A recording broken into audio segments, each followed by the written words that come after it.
Ladies and gentlemen, good morning. Welcome to the show. My name is Matt Morris. I am your host. Today, we have a lot to talk about today. We are going live very early in the morning, special emergency morning broadcast. It is October 9th. President Trump is going to be having a live broadcast cabinet meeting with the various members of his cabinet: Marco Rubio, Pete Hegseth, Pam Bondi, Tulsi Gabbard, Director of National Intelligence. Everybody's going to be there. They don't really do these very often, maybe once or twice a month. So, hey, if we're talking a cabinet meeting, I think it's worth getting out of bed early to cover. And you guys know that right now, right this very second, there are a lot of crazy things happening in the world. What might they be talking about at this cabinet meeting today, which is scheduled to take place 19 minutes from now at the top of the hour at 8 p.m. West and 11 a.m. Sorry, 8 a.m. West, 11 a.m. East. What might they be talking about? Well, President Trump, really three big topics I think we're probably going to be discussing today. President Trump yesterday evening announced that he has negotiated a brand new peace deal to end the war, the genocide, whatever you want to call it, the conflict going on in Gaza, Israel versus Hamas. And so I assume we're going to be talking a lot about that. It seems like President Trump is going to be flying over to the Middle East, Egypt, likely, maybe Israel proper, in a couple days this weekend to really shake hands, sign paperwork, and solidify the agreement. So I think we're going to be talking about that today. Also, it seems as if we have some new news, breaking news regarding the Insurrection Act, regarding some of these sanctuary city situations, sanctuary state situations. We're going to talk about that today, presumably as well. Antifa, domestic terrorist attacks. And then also, I believe we're going to be talking about the government shutdown. We have some fresh news out of the pipeline talking about the shutdown today as well. So, folks, I went live 20 minutes earlier or so. There's some of this stuff I want to talk about with you guys first as a little bit of an intro. Then we're going to hand it over to President Trump. Right now, we have a live feed in front of the White House. Right now, in 18 minutes, President Trump is going to be holding this cabinet meeting, and we're going to be here for it live. So everybody, thank you very much for tuning in today. Please make sure to like and to subscribe. It means a lot. I'm sorry, I'm getting a little bit distracted here because I have a stain on my shirt, and I realized I have a hole in my shirt as well. It's probably about time to buy some new clothes. This is a little bit ridiculous. Okay, so I need to take some of the super chat money and go down to Walmart and buy some new clothing because I am literally wearing tatters. But that doesn't matter because today we have a cabinet meeting, ladies and gentlemen. Today, this is Carolyn Leavitt, White House press secretary. She said today at the White House, President Trump will be hosting a cabinet meeting at 11 a.m. As always, it will be televised for the world to see. Tune in, folks. That is 17 minutes from now. Okay, so let's run through some stuff. We're talking sanctuary state, sanctuary city dynamics. Stephen Miller chimes in on that. Let's kick off the intro today. Stephen Miller. He was on Fox News last night. Well, look, I hate to say it, Sean, but Democrat leaders are siding with the domestic terrorists. Antifa is waging, as I explained in that clip you played, daily violent assault against ICE officers.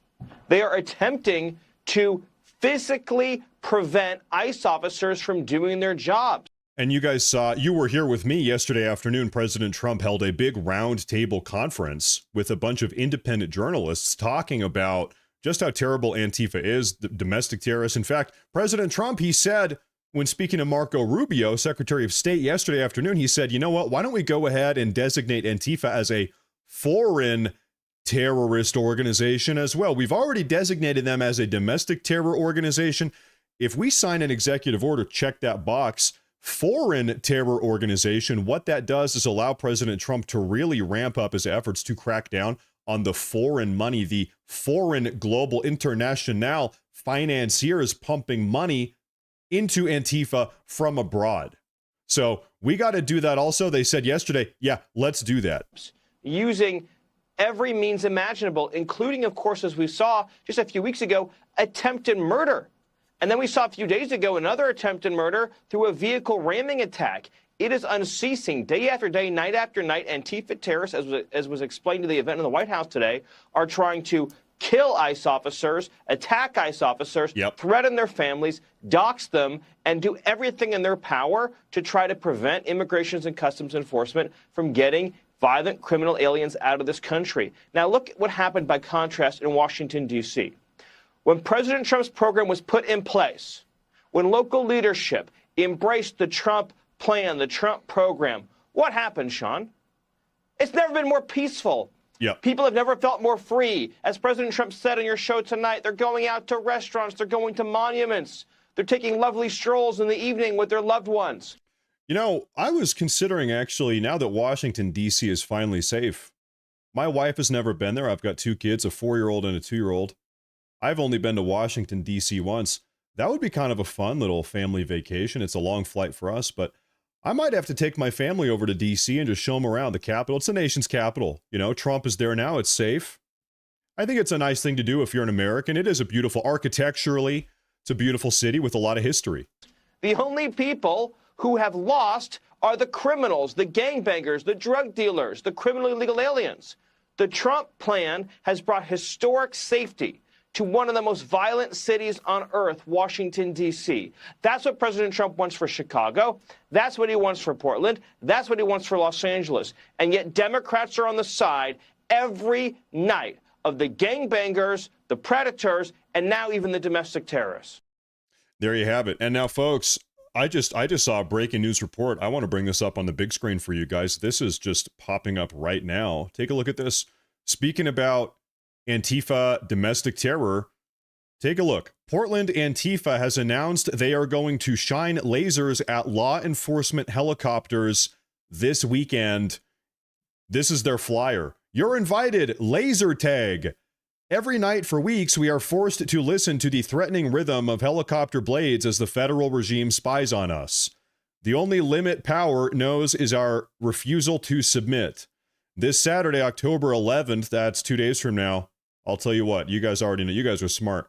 Don't do this. Very bad idea. This is a federal crime. This is not, and not only with federal helicopters, but any airplanes or helicopters at all, period. This is a big crime. And very dangerous also. All you need is a laser. Leave home. They can see where the laser is coming from. Go to a park, a field, or some other public place, and once the clock strikes 9, unleash your beam at the copter. Mask up. Coordinate with friends to throw a laser party. Let's take back the night together. These people are absolutely insane. Laser tag, they're calling it. I'm telling you, man. You know what's nuts is that still to this day, the radical progressives, the Democrats, they are still saying, oh, Antifa is not only not a problem, but they don't even exist. It's insane. These people have screws loose. House Speaker Mike Johnson chimes in on this and more last night. Take a look. And folks, you know we're waiting for President Trump. Do not worry. We're not going to miss this cabinet meeting for anything. What stands out tonight is this stunning contrast of what we're seeing. This history is being made. Here's President Trump showing peace through strength, using his power and position to bring peace to the Middle East. I mean, a truly massive, historic foreign policy achievement.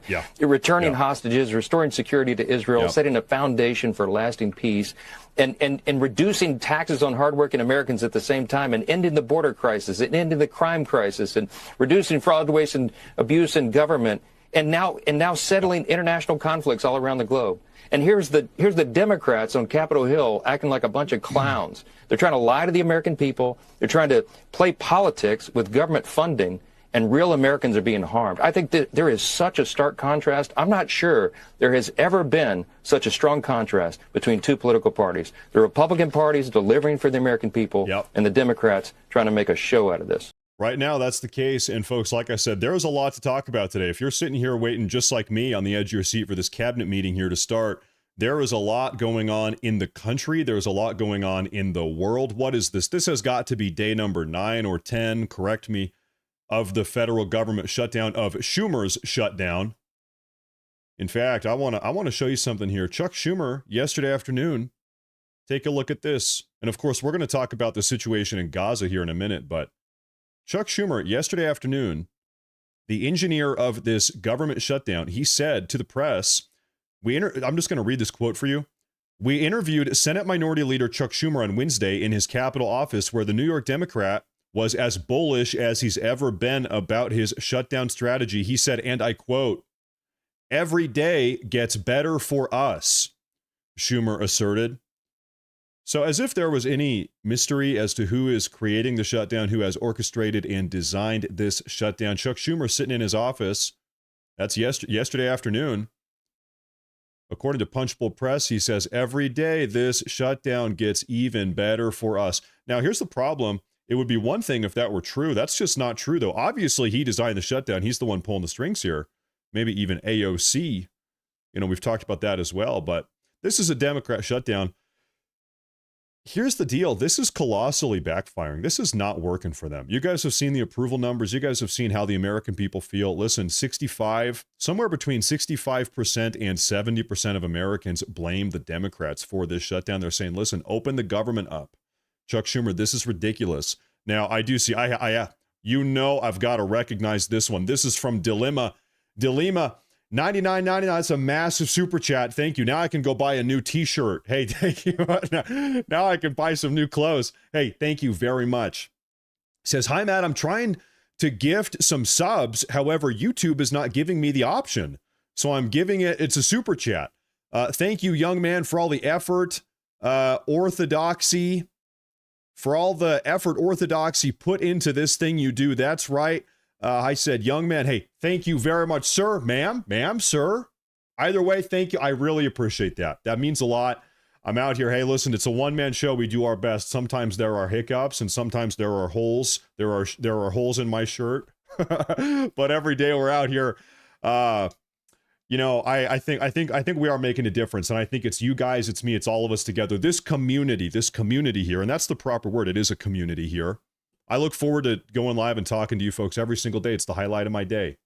Well, that is outside of hanging out with my wife and my kids. You guys are number 3. Kids, wife, you guys. Okay, well, number 4. I like my dog too. I hang out with my dog. You guys are number 4. But trust me, that's really good. That's great. You guys are up there. So hey, thank you for tuning in. I really appreciate that support. Sometimes YouTube is weird. You know, they've got bugs and issues on their end. You always go to Rumble. That's always working. One or the other. Thank you very much. I appreciate that a lot. Thank you very much, all of you folks. Now, let's talk more about what Chuck Schumer said here yesterday afternoon. He says every day gets better for the Democrats. Does it? It's been reported that multiple off-ramps have been offered to Democrats here, and possibly even to extend some of the Obamacare subsidies, but not until they reopen the government. Are you getting any sense that Democrats are getting on board with any of these plans to just get this thing open again?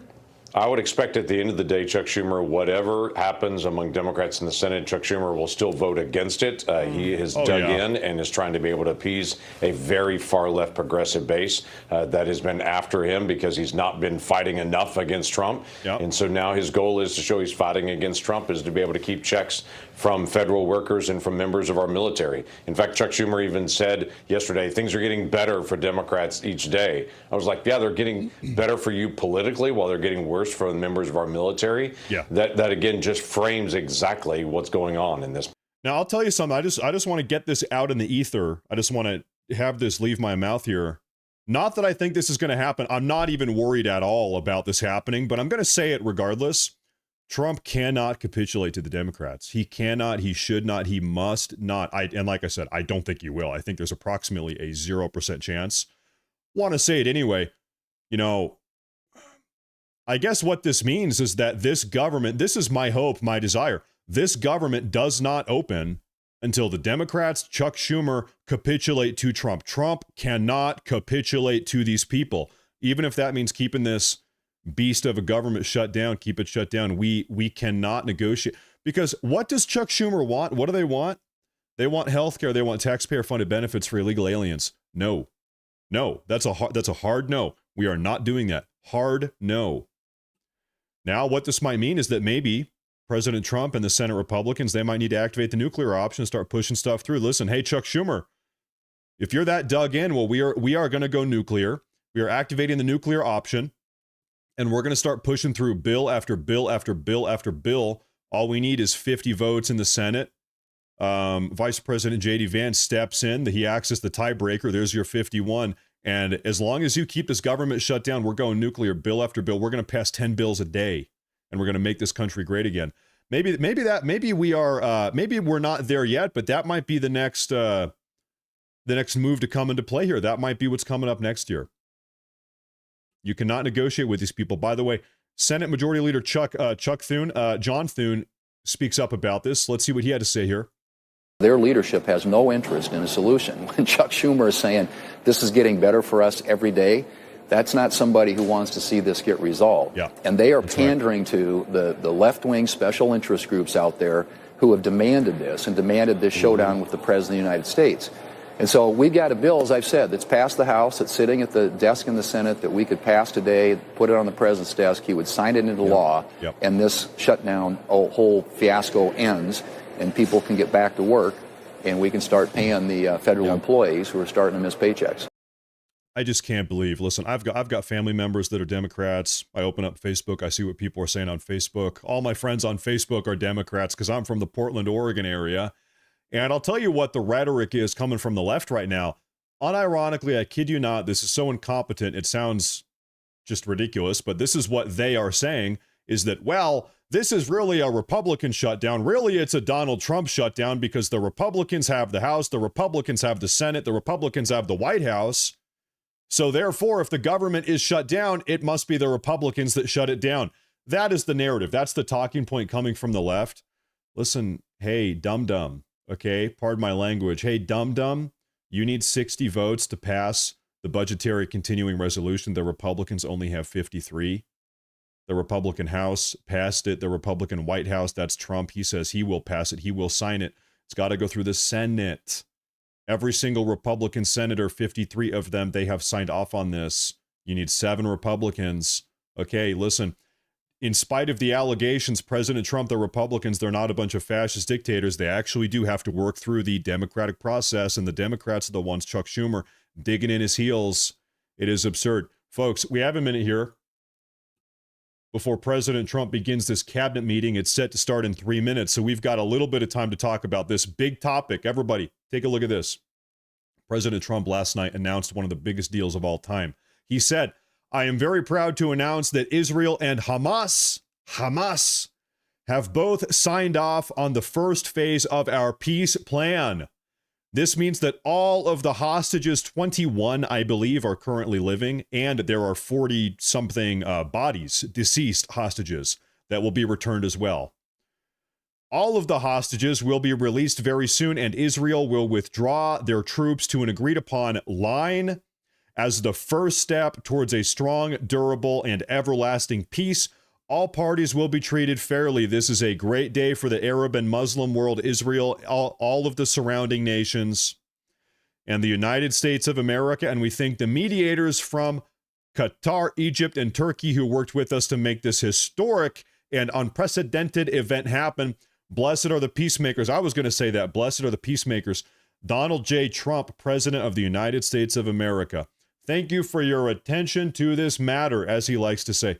Folks, listen, if President Trump is actually able to do this, and this is one of these situations where you definitely do not want to count your chickens before they hatch. Right now, we're looking at a big bowl of eggs, and we're hoping they hatch. You don't want to count them yet, okay, because you know this situation is sticky. In fact, a little bit of a history thing. You guys know right now I'm reading the Old Testament. I've never read the Bible in my life. Well, I bought one. I'm reading the Old Testament. I have finished in the last week and a half. I'm plowing through it. I read Genesis, Exodus, Leviticus, Numbers, and right now I'm on Deuteronomy. Every night I'm reading the Old Testament about 45 minutes a night. Okay, I think some of you folks might know this. This region of the world has always been at odds, to say the least. In fact, if you rewind 3,500 or 3,000 years ago, you know who's living in Gaza? It's the Philistines. And a little guy, well, a big guy, he went by the name of Goliath.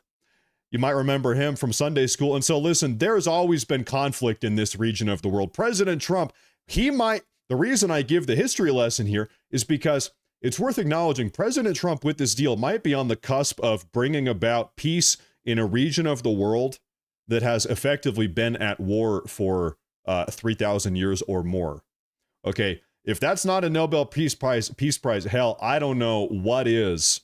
There's something I want to show you folks real quick. Speaking of Nobel Peace Prize, today, everybody, it's a special anniversary today. On this day, in 2009, President Barack Hussein Obama won the Nobel Peace Prize for what the Norwegian Nobel Committee called, quote, his extraordinary efforts to strengthen international diplomacy and cooperation between people. Folks, Barack Obama won the Nobel Peace Prize after only being in the White House for about 8 months. He hadn't even done anything yet. The reason why he won this Nobel Peace Prize early on in his first term is because he's black. He's the first black president. Let's just call a spade here. He didn't even do anything. In fact, he went on to drone strike 10 million, God knows how many Iraqi kids. Terrible. In fact, if you remember, they called him the drone operator in chief, the drone striker in chief. Remember all the drone strikes he carried out? All right, he said, all right, hey, thanks for the Nobel Peace Prize. Now we're dropping bombs. Let's go. Now we're blowing everybody up. Let's go. Whereas, meanwhile, flip it over here. Now we're talking Donald Trump. Donald Trump actually genuinely is bringing about peace. How many wars has he ended now? What is it? 8, 6, 7, 8? If he actually locks in this situation with Israel and Hamas, man, that is one hell of a deal. Now, on that note here, folks, tomorrow, a very special event is happening. And you know President Trump cares about this. Friday, October 10th, tomorrow, the winner of the 2025 Nobel Peace Prize is going to be announced tomorrow. President Trump has been nominated numerous times. He doesn't only have one nomination, he has numerous nominations. Folks, President Trump might be getting a Nobel Peace Prize tomorrow afternoon. Genuinely, he might. He's nominated. Maybe I'm a little bit demoralized here. I don't know what to call it, but if I had to bet money, I would actually bet that he doesn't, because the Nobel Committee, they are probably not the biggest fans of President Trump. There's a lot of Trump derangement syndrome. So I'm not getting my hopes up here exactly. In fact, it would not surprise me one bit if somebody like Greta Thunberg gets the Nobel Peace Prize. Listen, nobody in recent history has done more to bring about peace than President Donald Trump. In fact, I got to say something real quick, folks. You know, the rhetoric from the progressive left, really everybody around the entire world, and pretty much everybody, has been saying that Israel has been carrying out a genocide in Palestine, in the Gaza Strip specifically. So if you want to go down that talking point here, how are they going to reconcile the fact that President Trump ended the genocide? You think about the implications here.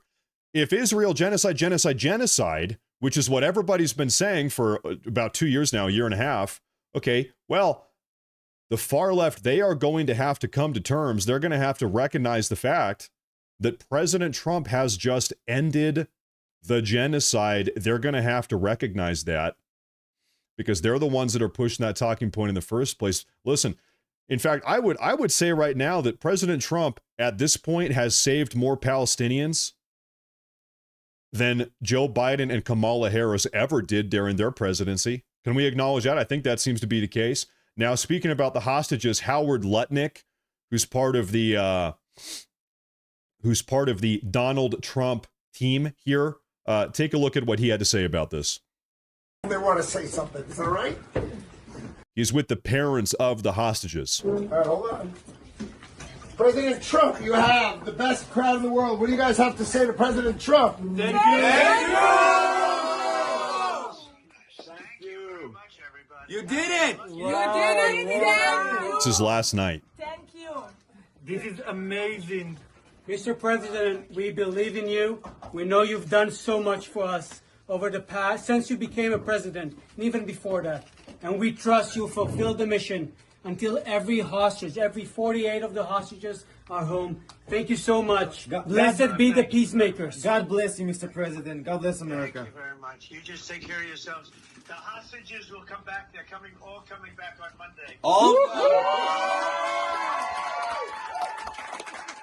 Yep. Thank you, sir. Thank you. Now, I'm going to tell you something. You guys know I really am America first to a fault. Maybe even somebody would say, I don't think so, but I've been accused. I've heard it. Listen, I just have foreign war fatigue. I am so fatigued of having American money being spent overseas to pay for foreign wars, the defense of foreign nations. A couple months ago, when Iran and Israel, they were going at it, the United States of America spent just over $500 million coming to the defense of Israel.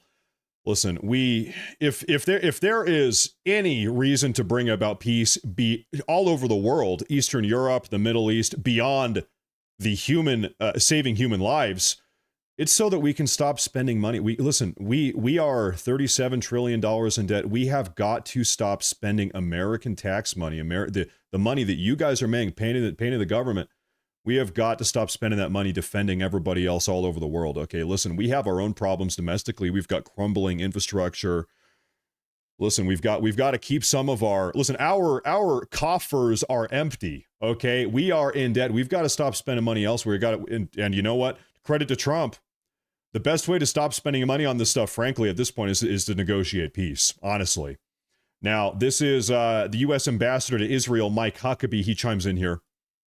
But the real key is President Trump. He's the one that made this happen. Certainly, envoys Witkoff and Jared Kushner were a very big part of sealing the deal, bringing it together. But this would never have happened without the leadership of President Trump. Yeah. He brought people together that no one thought would ever sit together, talk, and come to an agreement. And it's really a remarkable day. And I'll tell you, there is a great sigh of relief being heaved throughout Israel today, because this is a day that everyone here has been praying to happen for 2 solid years. But and listen, as you know, when Biden was in office, absolutely 0% progress was made. In fact, I would say perhaps reverse progress was made with this entire dynamic. This is Israeli foreign minister earlier this morning speaking about this. What role did President Trump play? Were there moments that it was going to go off the rails, and how did President Trump intervene? What role did he play? Well, I think that President Trump was brilliant taking Hamas answer. When I read it for the first time, I thought, well, it's not really an acceptance. But he took it and not only seized an opportunity, but created an opportunity by saying, well, it's positive, let's build from there. And eventually it works. So I really think he made a huge... Last Friday, when Hamas agreed, brilliant. And it sounded like it was Hamas saying, yes, but. And what did President Trump do at that point? Well, I think the fact that he looked at it as a positive response, okay, and let's see how we implement, brought us to this point. So I think it was brilliant. There you have it. So what this sounds like based on this conversation is that Hamas, they still had some unreasonable conditions here with this peace deal. President Trump got personally involved and turned this rough situation. I mean, it's always been a rough situation into a situation where now it looks like we have a complete and total hostage handover and a complete and total ceasefire. Now, like I said, you do not want to count your chickens before they hatch. And we all know how finicky this dynamic is, but I imagine the reason why we're giving this pretense here or going through this history here is because any minute now, folks, President Trump is going to meet up with his cabinet members, and presumably they're going to be talking about this deal, the government shutdown, Hamas, Israel, and also maybe Insurrection Act, talking about sanctuary cities, sanctuary states. There's a lot in the world, in the world going on right now. Now, we've got something else I want to talk about real quick, but first, while we wait for President Trump, I'm going to put this up on the big screen here. There's the beautiful White House. We have a massive super chat here from Leon Smith. Good morning. Good morning, Leon Smith. He didn't even say anything. Mr. Smith, thank you very much. I really appreciate that. Good morning, everybody. We are here early in the morning. Thank you. If you're here early today, I appreciate that a lot. Thank you very much, Mr. Leon Smith. That's a massive one. I'm going to go buy another shirt now. Thank you very much. Thank you very much. And another one here from Dan and Dietrich. Says we should band together and make our own peace prize for him, the American Peace Prize. Yeah, there you have it. You know, I will tell you what, I think one of the reasons why President Trump would love to have a Nobel Peace Prize, do I have that image up here still? Who remembers, this was during Obama's presidency. You can find the clip. It was at that big gala, that big dinner, and Obama was up on stage he was president at the time, and he was trash talking Donald Trump, who was sitting in the audience, and the entire crowd was laughing at Donald Trump. He said, "Donald Trump, you're never going to be president. He's got the Nobel Peace Prize." And you could tell, I think that was the moment, Donald Trump, something snapped in him and said, "You know what? Screw this guy. You know what? These people, these sick Democrat progressive freaks, Barack Obama, the rest of them, screw this." And you know what? Then he launched a presidential campaign. He became president. He did it again. He did it again. And President Trump has already been completely and totally vindicated, of course. But if he gets this Nobel Peace Prize, that is just the cherry on top of the sundae, because that is something that Barack Obama got. Unjustifiably so, by the way. We talked about that, but he got one nonetheless. If Donald Trump gets one, man, I'll tell you what. And so I think that's kind of what's going on here behind the scenes. Now, this peace deal, as monumental as it is, has some of the left-wing media outlets. We're going to touch base with MSNBC and also ABC. Even they can't deny how big of a deal this Israel-Hamas situation is. Let's hear from ABC first. We've heard it again and again from a number of people today, really giving credit to President Trump for getting this deal over the finish line. What are you hearing from your sources with regard to President Trump's role in getting both parties to sign off on at least the first phase of this peace plan? Well, certainly this is an enormous moment for the world, but also for this administration, a big win for the president, who has been very personally involved in this, Lindsay. We've heard it. A big win. It's a big win, and he's been personally involved. And MSNBC, this morning, what have you got to say? The deal that President Trump is announcing played a key part in negotiating. It is a significant change. This war was blocked for 2 years. President Biden, who preceded him, was unable to find a way to stop it. President Trump found that way by being tough on both sides. And he'll take a victory lap for sure over the next few days, but it's deserved. There's no way that I can see that this would have been done without Trump's pressure in the final hours. Once again, I gotta say, listen, you need to understand the narrative and the rhetoric here. For about a year and a half, maybe two, pretty much the entire world has been saying that Israel is carrying out a genocide, conducting a genocide in the Gaza Strip. Okay, well then, necessarily, what does this mean? If you go down that route, what does this mean? President Donald Trump, the ender of genocide. He has put an end to a genocide, to the genocide, is what that means. And the entire world, everybody that's been saying Israel's carrying out a genocide, is going to have to sit down and acknowledge President Trump put an end to it. It's undeniable. It's going to be undeniable. All of these people that have been saying genocide, genocide. Listen, hey, with this deal, President Trump, you have to give credit where it's due, has put an end to the genocide. And that is a big deal, because that's what we've been talking about for a long time. Now, in fact, already you're seeing MSNBC and ABC, they're reporting on this. And so, folks, this is where we are right now. President Trump is having his cabinet meeting. Any second now, we are actually about 14 minutes behind schedule. That's fine, though, because President Trump, we are on his schedule. He is not on our schedule. But any minute now, we're going to cut to a feed inside of this conference room. We are having a cabinet meeting. Now, President Trump only ends up broadcasting these cabinet meetings once, maybe twice every month. So these are a pretty rare occurrence. I said, man, I got to get out of bed early for this one. We got to cover this. Carolyn Levitt earlier this morning, she said, today at the White House, President Trump will be hosting a cabinet meeting at 11 a.m. As always, it will be televised for the world to see. So right now we're on standby. I think I've got a little bit more I can share with you guys, but listen, we do want to see President Trump come on out here any second now. I'm going to take a look at the official White House YouTube page. I'm going to see if they are live, because that oftentimes kind of lets us know when things are happening. Okay, so here's what I see. I see that the official White House page is actually not live yet. Okay, but soon they will be, I'm sure. So, like I said, folks, we're on standby. We're waiting for President Trump to come out. I think today is going to be a pretty massive, a pretty massive and consequential. Oh, good Lord, a pretty massive and consequential cabinet meeting. I would like to show you folks something. I'm getting breaking news here. This is coming out of the European Union, unrelated to anything else we're talking about, but we've got a minute here.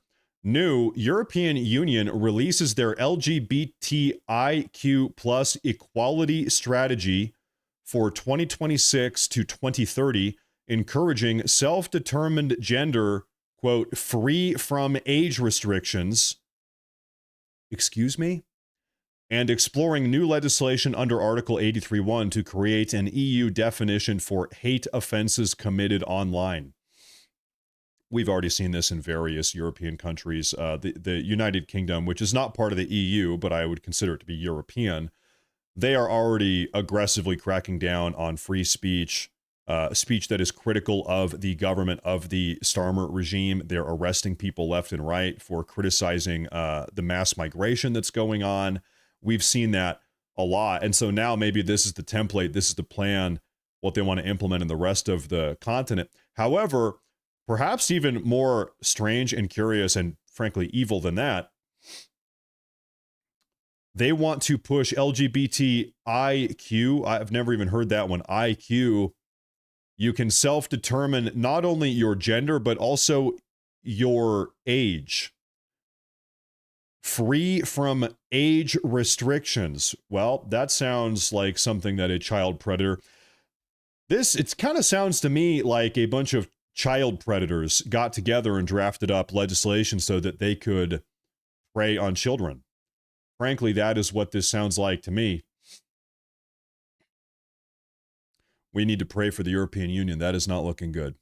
Not looking good. Sorry, I wanted to share that because that is hot off the press. That is absolutely astounding, if that is the case.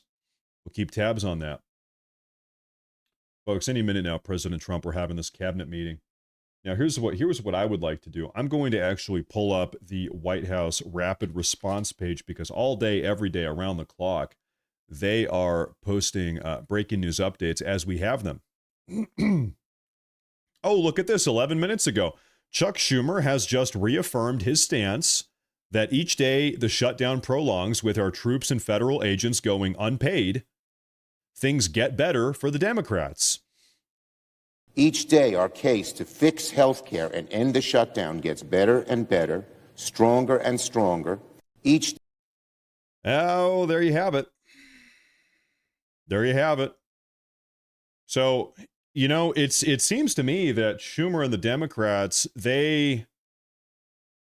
at first they tried to deny that this was their doing, that the shutdown was their doing. They tried to deny, taking responsibility for this. Seems like they realized they have lost that optics war. Everybody knows, the Democrats are causing the shutdown. And so now what they're doing, they've pivoted. They're saying, well, we caused the shutdown, but here's why it's a good thing. Yeah, okay, you got us. We are the ones. We shut down the government. Okay, but here's why it's actually a good thing. It's a total pivot now. Absolutely insane.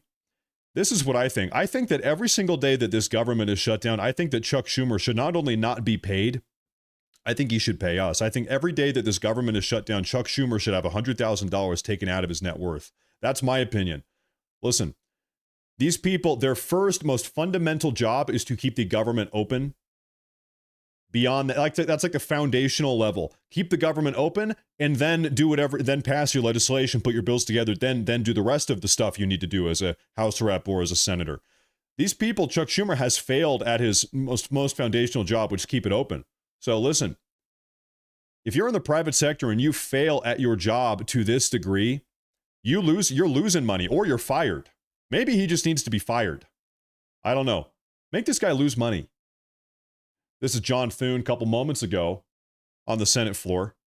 We'll see if Democrats choose to pay America's troops or if they once again bow to the demands of their far left base, which is telling them to hold out or their strategists who tell them that they're, quote, winning the shutdown. Well, based on the reporting this morning, Democrats couldn't care less whether military families miss a paycheck tomorrow. In an interview posted this morning, the Democrat leader said, "Every day gets better for us."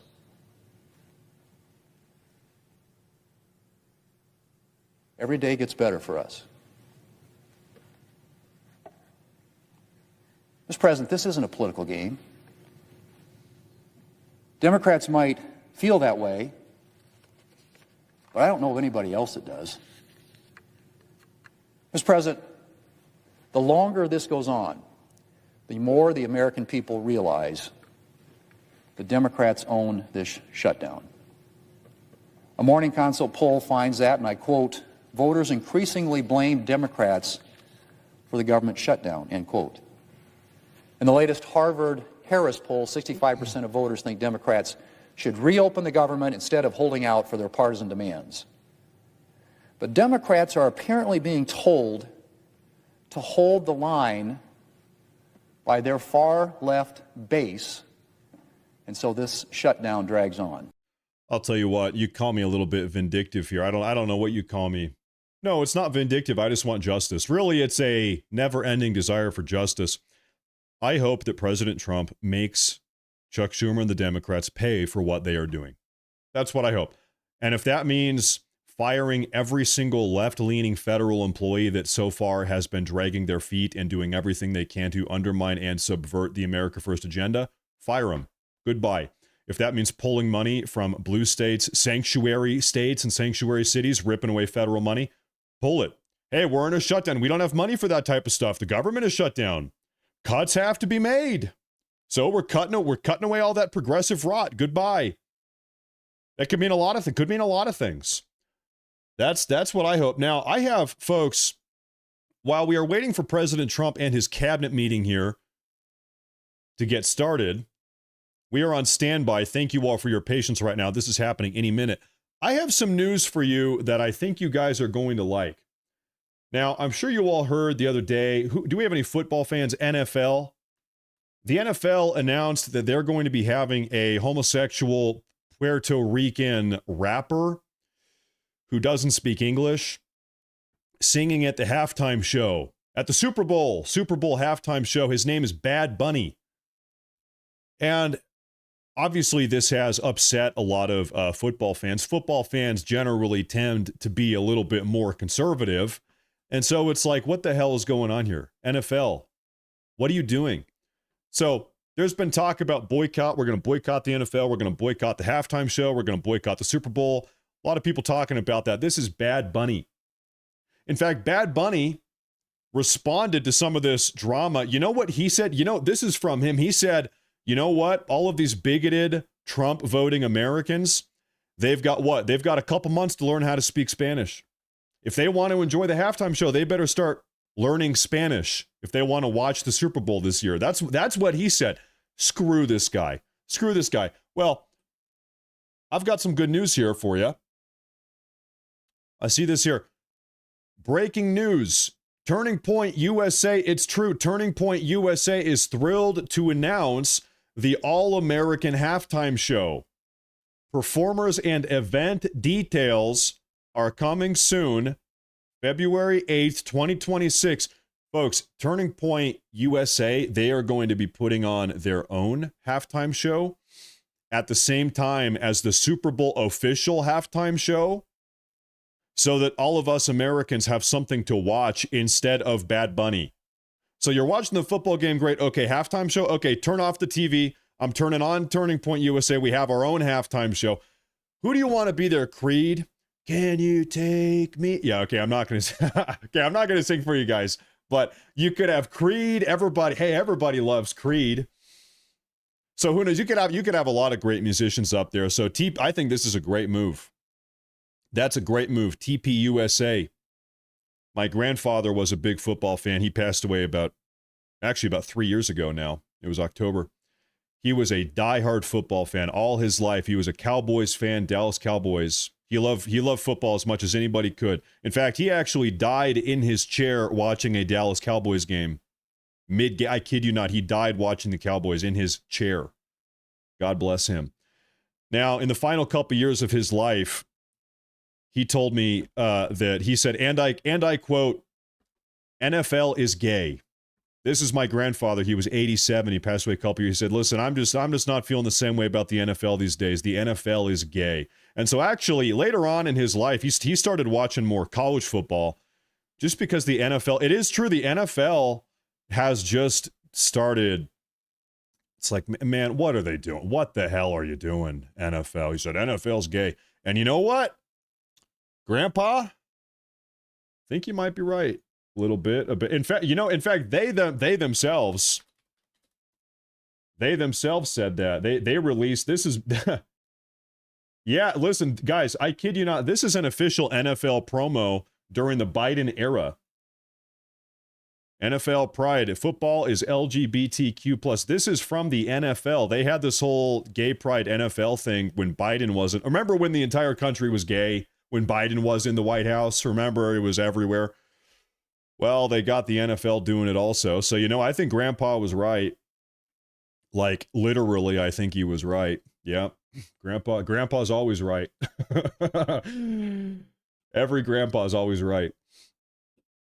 And so anyway, folks, I want to say thank you guys. We're kind of hanging out right now because President Trump is, no disrespect, he is about 26 minutes behind schedule with this cabinet meeting. I feel like at this point we are so far behind schedule that I'm just going to go ahead and put a note up here at the top of the broadcast. Trump cabinet meeting starting soon. Because I think we have people coming in here saying, hey, where's the cabinet meeting? Well, we are a little bit behind schedule. So we are on standby, folks. I want to thank everybody here for tuning in. What matters is that we are all here together. That's what matters. Maybe the real cabinet meeting was the friends that we made along the way. And that's us right now. So I'm going to take a look at some super chats here. We have a big one here from Ajak. He says, I couldn't hit port in Israel in 2016 because of a Houthi terror attack. And then after the Suez transit, my strike group was attacked by them. The Houthis, yeah, I mean, they've been causing problems down there for a long time. Now, luckily, the Houthis are pretty much totally incompetent. They're firing, I mean, they might as well be firing bottle rockets. They're totally ineffective. But, if you remember a couple months ago, President Trump sent a pretty clear message to the Houthis. And by message, I mean bombed the living hell out of them a couple months ago. And it seems like since then, the Houthis haven't really been, yapping so much or popping off so much. I think they received that message. By the way, thank you very much. I appreciate that. It's a crazy area of the world, to say the least. GB and Cali, by the way, thank you for that membership. I appreciate that. We're live on Rumble right now. Everybody in the Rumble chat say, hey, I want to give my Rumble chat some love. Hey, everybody. Thank you all. Thank you, folks, for tuning in today. We're live right now, Matt Morris TV on Rumble and on YouTube. Now GB and Cali also, same guy, super chat. Thank you. Thank you very much. I appreciate that. Thank you very much. Means a lot. I appreciate that a lot. Thank you very much. I think I'm on top of these. I appreciate that a whole lot, everybody. Thank you very much. I was telling you this story. Listen, I'm not so much of a social guy. I don't really leave my house too much. I'm at home with my wife and kids, and I'm happy. And my dog. I don't really, go to many social venues too much. Yesterday morning, I had to go to the DMV, the Department of Motor Vehicles, and I walked in. It blew my mind. I walked in there and I had 4 people recognize me. I'm just a regular guy. I walked in there. People said, "Hey, are you the guy on YouTube?" I said, "Yeah." I took some photos with some very nice people. They said, "Listen, we love the show. You're doing it better than anybody else." I could tell they were super fans. Okay, I knew they knew about my wife. They said, "You got to bring your wife on. We're big fans. We love your puppy. We're tuning in every day." Very nice. So, hey, I got to say, I've met a couple of you folks in real life a couple times. I was at Costco not too long ago. I met a guy at Costco who was tuning in. He was working there. He's a nice guy. Every single one of you guys, you folks in the live audience that I've had the pleasure of meeting in real life, you guys are always very nice in real life and on the internet here. I love you guys. You guys are very nice. God bless everybody here. Really, and that is true. Very nice people out there. Most of you. You know what? I like everybody here other than one person, but I'm not going to say who. But there's one of you. I don't like you. David Haft, he dropped a super chat here, and he said, I don't watch the NFL anymore, but I will watch the TPUSA halftime show regardless. The only football I watch is UFL Spring League. You know what? I'll just admit here, I'm not a football guy. I don't watch football. I watch maybe 1 or 2 games a year. It's not really it's not my big passion. That said, this Super Bowl, you know what? I might not even watch the Super Bowl, but I will go ahead and watch the TPUSA halftime show. So for me, I will watch the TPUSA halftime show, but I will not even watch the actual Super Bowl itself. Because, you got to turn up and show some love for the TPUSA. So I will flip on the channel for TPUSA, but maybe I won't even watch the football game. I don't even know. We'll see. Who knows? Maybe someday I'll become a football fan, but it hasn't happened too much. Back in high school, in middle school and high school, I actually played football. I was on the defensive line. In fact, can I, while we have a minute here, do you guys want to see something pretty crazy? I need to show you something here. This, I think, is going to blow your mind. I've never been the most athletically coordinated guy. I got big into bodybuilding when I was younger. I still am a little bit. I like to lift weights, but I was never really athletically gifted, to say the least. I need to be honest about that. However, I was playing football, and I was always a very thin, very skinny, almost even like anorexically skinny guy back in middle school and high school, very thin. And I was playing sports, and they said, man, the coaches, they said, man, this guy's got no skill. We can't put this guy anywhere. He's not good. He can't catch a ball. He can't throw a ball. He's good for nothing. And honestly, they were right. They said, man, but we got to do something with him. Well, I guess we're going to put him on the defensive line. And so I want to show you a picture here, ladies and gentlemen. This is me at age 18. I kid you not. This is 18-year-old me, and I took this photo because this is the first day I started lifting weights. I was 18. I said, listen, man, I'm tired of being skinny. I'm going to start lifting weights. And so when I was on the defensive line back in high school and middle school, that's what I looked like. Imagine that skinny little kid on the defensive line. Man, I got the living hell beat out of me.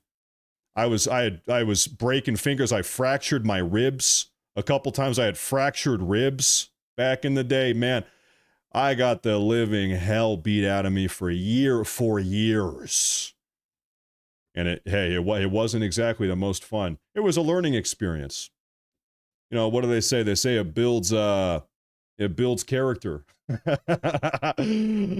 Maybe that's why I have so much character these days. If you can say I've got character, maybe that's why, because I got the living hell rocked out of me every day for years. I played lacrosse for a couple years too. Man, I think I liked lacrosse the most. I did play lacrosse too. I was always a good runner. I was thin. I was good at running. But man, I just wasn't the most coordinated guy. So thank God I work at a computer these days, because I was never meant to be in the NFL. Yeah, no, that picture, if you can believe it, I was 5'11". I'm 5'11". And in that picture, I was 115 pounds. 115 pounds. 5'11". That's thin. Now, folks, right now, we are rambling here because right now we are waiting for President Trump to come on out here. We're waiting for President Trump to come on out, and he's going to start cluing us in. We're going to be having a live cabinet meeting today. Any day now, any second now. I'll tell you what, folks, we are about 34 minutes behind schedule. But you know what? As we say, listen, we are on President Trump's schedule. He is not on our schedule. So it is what it is. But any second now. Really, how late can we be? It was scheduled for 11 a.m. Eastern time. That was 34 minutes ago. Today, we are going to be talking in this cabinet meeting. Really, there are 3 big topics, I believe, that we're going to be talking about, that Trump and his cabinet are going to be talking about. Gaza, Israel, Hamas, peace deal. That is happening now. Breaking news minute by minute. This weekend, it seems as if Donald Trump himself is going to step on board Air Force One and fly on over to the Middle East and have an actual in-person peace summit with all these folks over there, maybe we can put this thing to rest. Okay, that's the first thing. We're going to be also talking about the government shutdown. The government is still shut down. Chuck Schumer, he's saying he loves it. Chuck Schumer loves the shutdown. So we are at an impasse right now. Seems like this government is going to remain shut down. We're going to talk about that. The third topic here is all of these sanctuary cities, sanctuary states, the insurrection that is on our streets, the Democrat establishment aiding and abetting not just illegal aliens, but also far-left radical domestic terrorists. They call themselves Antifa, and there's other groups as well. So we're going to be talking about all of these things today. I think this will be an incredibly consequential cabinet meeting, and I am on the edge of my seat, but it's like, hey, how long can I sit on the edge of my seat here? It's been 35 minutes. Come on, President Trump, let's go. Come on out. Now I want to take a look at this. Well, I think there was a super chat, but I'm trying to. There we go. I take a look at this. I think we have a couple of these. This is from Tons of Fun Carving. Thank you very much. Thank you very much. He says, showing love from Ireland. Keep up the good work. I think that might be a good idea. Maybe I need to go visit Ireland someday. It sounds like a beautiful country. They got beautiful people. Thank you very much. I appreciate that. Thank you. I appreciate that. Much love here from America, from Idaho. Much love from Idaho. Idaho. This is from Shells Joe. She says, you were bussin'. I was thin. I was a thin guy. Luckily, the reason I said that I took that photo because that's the day I said, listen, I'm gonna turn my life around. I'm sick of being thin and skinny, and I'm gonna start lifting weights and eating food. And boy, did I start. I gained a bunch of weight. In a couple of years, I gained 60 or 70 pounds. I was going to the gym. I was a big bodybuilder guy. And that was a good, important thing to do. Builds confidence, discipline. I think it's important. If you're a young man, you got to be physically fit. You got to take care of yourself. Young women too, but I'm a man. I'll talk about the men. It's important. Listen, you can't, if you're a young man, you're sitting around doing nothing all day. You got to get off your ass. You got to get off your ass, son. Go to the gym, go for a run, who knows, go for a hike, whatever you like. Go for a hike, whatever you like. But you got to do something. You got to do something, son. Now, I see this super chat here. This is from Kevin. He says, Trump should invoke the Insurrection Act today. You know what? There is a non-zero chance that Trump talks about invoking the Insurrection Act at this very cabinet meeting. He might be invoking this Insurrection Act today. No, to be clear, President Trump has not invoked the Insurrection Act yet. He has not. We are talking about it. Rumor on the block. We have anonymous inside source. Actually, they're not even anonymous. Steve Bannon has said that he's going to do it. Steve Bannon, who's one of Trump's closest confidants, still is a political advisor for Trump. Steve Bannon said, Insurrection Act of 1807 cometh. Bring it forward. He says, it's coming. It's on the way. That's Steve Bannon. And Steve Bannon is clued in. He's a little bit clued in here. So we keep hearing. We saw a report coming out of NBC yesterday afternoon. He's going to do it. Trump is going to do it. Insurrection Act. And so, hey, we'll see. We'll see here. Now, I'll tell you what. If President Trump does invoke the Insurrection Act, let's say he does. And I hope he does. Let's say he does. That God knows how many radically progressive judges in the federal judiciary are going to get involved and try to overrule this. It's going to have to go to the Supreme Court. Now, that is the type of thing. When it is appealed up to the Supreme Court will issue a ruling on that almost immediately, within a week or two. We're not going to have to wait months on that. And Trump is going to be sitting in limbo.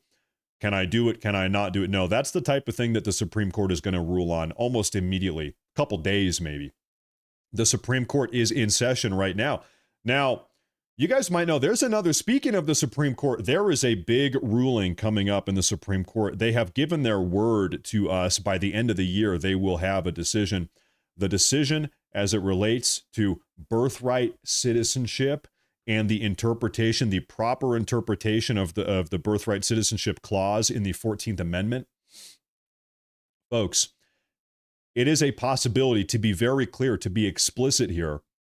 It is a real possibility that the Supreme Court in the next couple days, couple weeks, by the end of the year, will overrule birthright citizenship. It could happen, or it could not. They could go the other way, but they are looking at it. They've given their word. They're going to have a ruling on this. Folks, by the end of the year, birthright citizenship might be gone. Get rid of it. Of course, what is birthright citizenship? Good question. The way our citizenship process works right now is that anybody who is born on U.S. soil receives United States citizenship. Even if your parents are illegal aliens, even if your parents are in the country illegally, even if your parents don't even speak English, they are not citizens themselves. Even if they've only been in the country for 5 minutes. Pregnant woman, she's in labor. If you have an illegal alien woman who is in labor, she's giving birth, you pop her over the border, she's on U.S. soil, guess what? That baby is an American citizen. This is absurd. Do we all agree? This entire dynamic here is absolutely insane. It is absurd. And so we pray, I'm praying at least, that the United States Supreme Court gets involved here, and they are involved, but we pray that they shut it down. Shut it down. This was never the intention. Anybody in the audience here that is historically aware or historically literate, you guys know America, we have a very intelligent audience here. You guys know this birthright citizenship clause of the 14th Amendment was only and explicitly intended for the children of, or not just the children, but recently freed slaves coming out of the Civil War. The Civil War is over. They passed a series of amendments, post-Civil War era amendments, one of which is the 14th. And they said, well, we have all these recently freed slaves. What do we do with them? Are they citizens? Are they not citizens? Well, they said, well, because they were born on U.S. soil, although they were slaves when they were born, now they are not. They've been emancipated. They were born on U.S. soil. They are American citizens. Okay, fair. All right, great. That's what this was designed for. It was not designed for illegal aliens coming up from Guatemala, popping out anchor babies so that they can stay here with their kids. This is just absurd. In fact, I'm sorry, it's early in the morning. I'm blanking on the man's name. The key and primary author of the 14th Amendment and the birthright citizenship clause therein, he himself, go ahead and fact check me on this, he himself in his own personal notes, he left notes behind why he worded things the way he worded when he was drafting this amendment. He has personal notes. He said, yes, this clause specifically is designed for slaves, not for anybody else, recently freed slaves. So the guy that wrote the damn amendment, he said, yeah, no, this is why we're doing this. It is for recently freed slaves, nobody else. No, his name was not Shakespeare. That's a different guy. It wasn't Shakespeare. It wasn't Albert Einstein. No. Okay, I'll take a look at some super chats here, folks. I do apologize. I'm a little bit sorry. President Trump is behind schedule, so now we're kind of just hanging out here. But we're going to have this cabinet meeting any minute now, folks. Take it from me. Any minute now. Okay, I want to get on top of these super chats here. Take a look. I see a big one here from Tara Kersey. She said, Tara here from Tennessee. Beautiful state. If you move to Tennessee, Alabama, Kentucky, or Florida, common sense states, especially Alabama, small communities, public schools are like private. If ever in Medina, Tennessee, and look for real estate in Alabama, Tennessee, let me know. Great hiking too. You know, I'll tell you something. A couple of years ago, we were considering moving to Tennessee. We ultimately decided on North Idaho, which is where we are going to stay. We're very happy in North Idaho, but you're right. It is beautiful. It's beautiful. Great. It's a great place. It's a great place, and I want to say, Tara, thank you very much as well. Thank you very much for that. I appreciate that a lot. Thank you very much. Shout out from North Idaho all the way to Tennessee. David Haft, he says, what I like about the UFL is that they are not woke. Yeah, there you go. Yep. Yeah, because we know the NFL is a lot bit. Thank you very much. Thank you very much. Kevin, he says again, we should use the federal government shutdown to decide which district courts to abolish and which district judges to fire, by those that had the highest percentage of decisions reversed on appeals. Maybe that would be a smart thing to do. You know, I actually couldn't tell you the degree to which President Trump has the authority to start shutting down judges or courts or firing judges. I don't know whether or not he even would be able to do that. But you know what? In concept, in theory, maybe that would be a good thing. I agree with you in concept at a minimum. Hey, thank you, Kevin. Thank you very much. Thank you very much. Listen, if you guys are tuning in, yes, I see the question in the live audience here. We are still waiting. President Trump and the cabinet meeting, it has not begun. We are 45 minutes behind schedule. Any minute now, any minute, maybe even, dare I say, any second now. I want to take a look at the official White House page. Are we live inside the White House? No, we are not, folks. Carolyn Levitt today. So every single day, the White House publishes an official schedule. 11 a.m. today, cabinet meeting. We are 45 minutes behind schedule right now. Carolyn Levitt herself this morning said, today at the White House, President Trump will host a cabinet meeting at 11 a.m. What time? Eastern time. As always, it will be televised for the world to see. Well, so far it has been televised for no one to see, but any minute now. Any minute now. Now, of course, yeah, what might we be talking about at this cabinet meeting? We could be talking about the Insurrection Act. We might be invoking the Insurrection Act at this cabinet meeting. I mean, you've got all of the senior ranking members of the Trump administration. This would be the time and the place to do it. Okay. So we might be talking about that today. We might be talking about these radically progressive sanctuary cities and sanctuary states aiding and abetting domestic terrorists as well as illegal aliens. Antifa. We're talking about that. Or of course, obligatorily, we're going to be talking about the government shutdown. No doubt we're talking about that. And of course, also, really, the biggest breaking news of the day is that President Trump has now worked out. Hold your breath, everybody. Hold your breath here.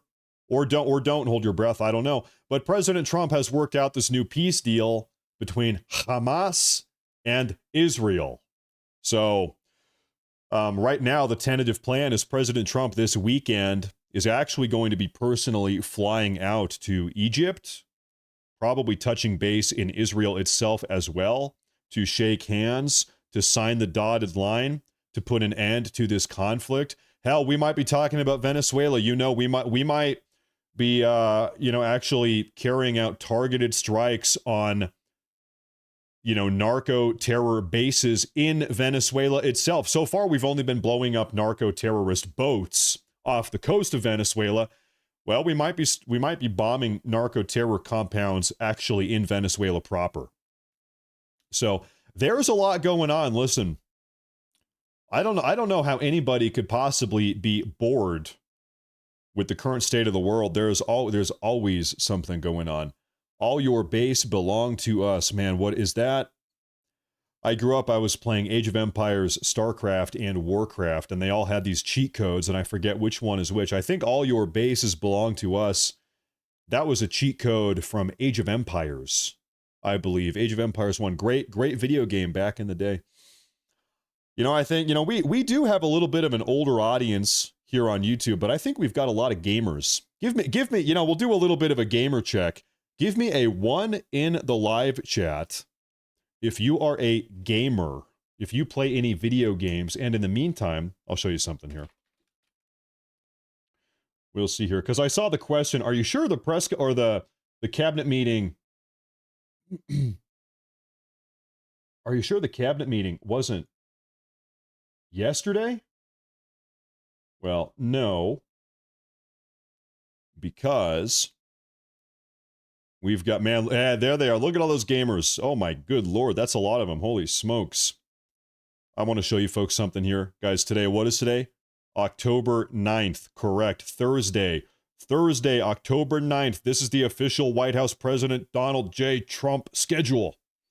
October 2025, October 9th. Take a look at this, 11 a.m. Eastern Time. The president is hosting a cabinet meeting in the cabinet room with the White House press pool. Now, these cabinet meetings, no. Listen, I'm seeing people say it was yesterday. No, it is scheduled for today. In fact, White House Press Secretary Carolyn Levitt, this very morning at 6 a.m., this is actually 9 a.m. on the Eastern Time, October 9th, this morning, she herself said, today at the White House, President Trump hosting cabinet meeting, 11 a.m. So we've got the White House Press Secretary Carolyn Levitt. We've got the official White House schedule that they published themselves. This cabinet meeting is happening today, 49 minutes ago, but it has not happened yet. So we are on standby. This thing is going to happen. You know, listen, these are busy guy. Things happen. We were watching yesterday afternoon at this Antifa discussion roundtable. We all tuned into that together. They were having this discussion live. Marco Rubio steps on up. We actually have a new iconic image. Can I show you that? You remember this from yesterday? Marco Rubio comes up to Trump. He says, listen, pss, pss, pss, pss, pss, pss. And then Trump said, listen, everybody, I got to go because we have an emerging breakthrough development with the Hamas-Israel situation. And then they wrapped up the show. So, you know, with especially all of this stuff that's going on, it is minute by minute. There's breaking news. It is entirely conceivable that this press conference is 50 minutes, or it's not a press conference. I apologize. It's a cabinet meeting.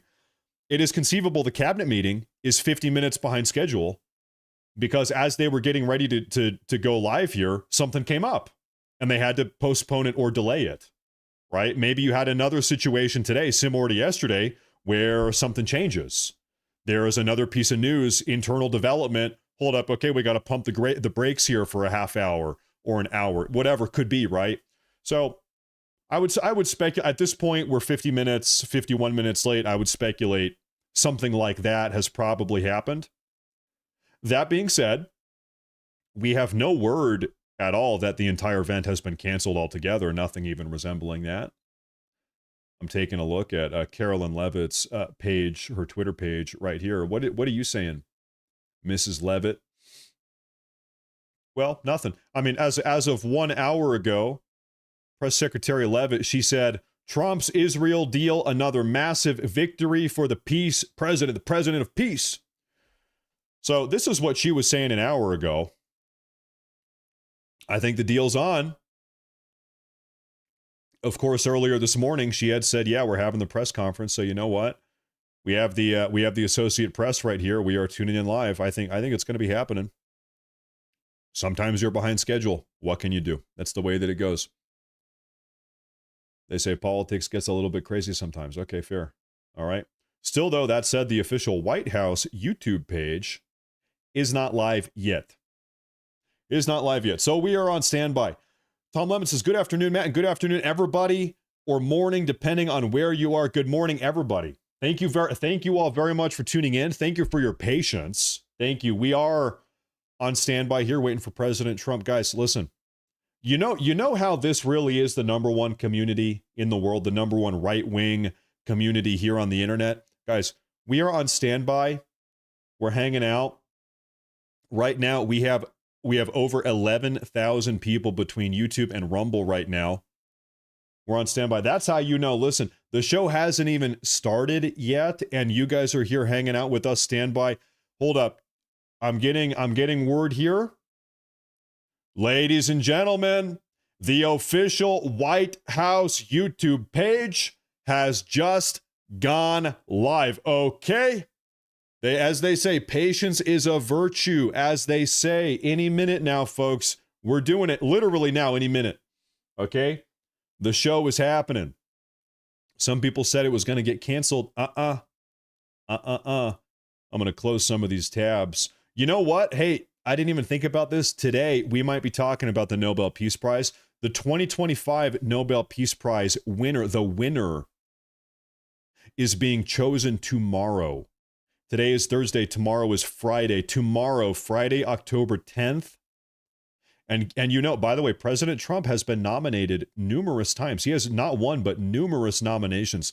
Tomorrow, Trump might be receiving the Nobel Peace Prize. Matt, do you know about the polling feature on YouTube? Yes, I know how to do that. I don't normally do that, but yes, I know that it is a feature. I do know about that. Yes, I do. Thank you very much, by the way, for that super chat. Thank you very much. Lisa says, you should do a TPUSA halftime watch party with us. Oh, there's an idea. There is an idea. Well, let me ask you folks, we are making plans 4 months in advance at this point. Who can predict 4 months out? I just hope I'm alive 4 months from now, frankly, but maybe we could do a TPUSA Super Bowl halftime watch party together. We might do that. That's something we could probably do. Maybe it's not a bad idea. Man, I'll tell you what, folks, it is allergy season, and my nose is going crazy. I want to keep tabs on here. Official White House broadcast. President Trump? President Hump? No. President Trump is hosting. You ever get your letters mixed up? President Trump is hosting a cabinet meeting. We will begin shortly, is what this says. Okay, and they went live 3 minutes ago, so you know it's happening any second now. We're tuning in live. Right now, we have a live feed coming out of the, really right outside of the White House in Washington, D.C. Beautiful. That is the Jefferson, I believe so, the Jefferson Memorial, all the way in the back. I've only been to Washington, D.C. one time in my life. It was about 10 years ago. I'm a big architecture appreciator. You could call me a nerd even. I'll tell you what, man. Washington, D.C., it really does have some frankly beautiful architecture. They call it neoclassical, this type of architecture. A lot of Greek and Roman inspiration. Man, listen, I'll tell you what, the Greeks and the Romans, they did it different. Beautiful architecture. One day it's a dream of mine to go visit Greece. There's a lot of places in Greece I'd love to go visit. I've been to Rome. Rome is, man, stunning, beautiful. Of course, all the ancient Roman stuff, but also St. Peter's Basilica, beautiful. It's all the museums and the buildings, great, beautiful. All the old cathedrals all over Europe, astounding. This is one of my desires for America, the United States of America over here. Listen, folks, we need to make American architecture great again. A lot of the buildings we're making these days, listen, make American architecture great again. We got to build some beautiful buildings. It inspires the people. It remoralizes. You've heard of being demoralized? We need to remoralize. There's nothing that remoralizes a people and inspires people with than beautiful buildings everywhere, lining the streets, beautiful artwork on the buildings. It's great. Carvings. It's wonderful. Statues, we got to have it. Hey, listen, we're talking Western culture here. That's how we did it. You need to come to England. You know, I've actually been to England twice. I've been there.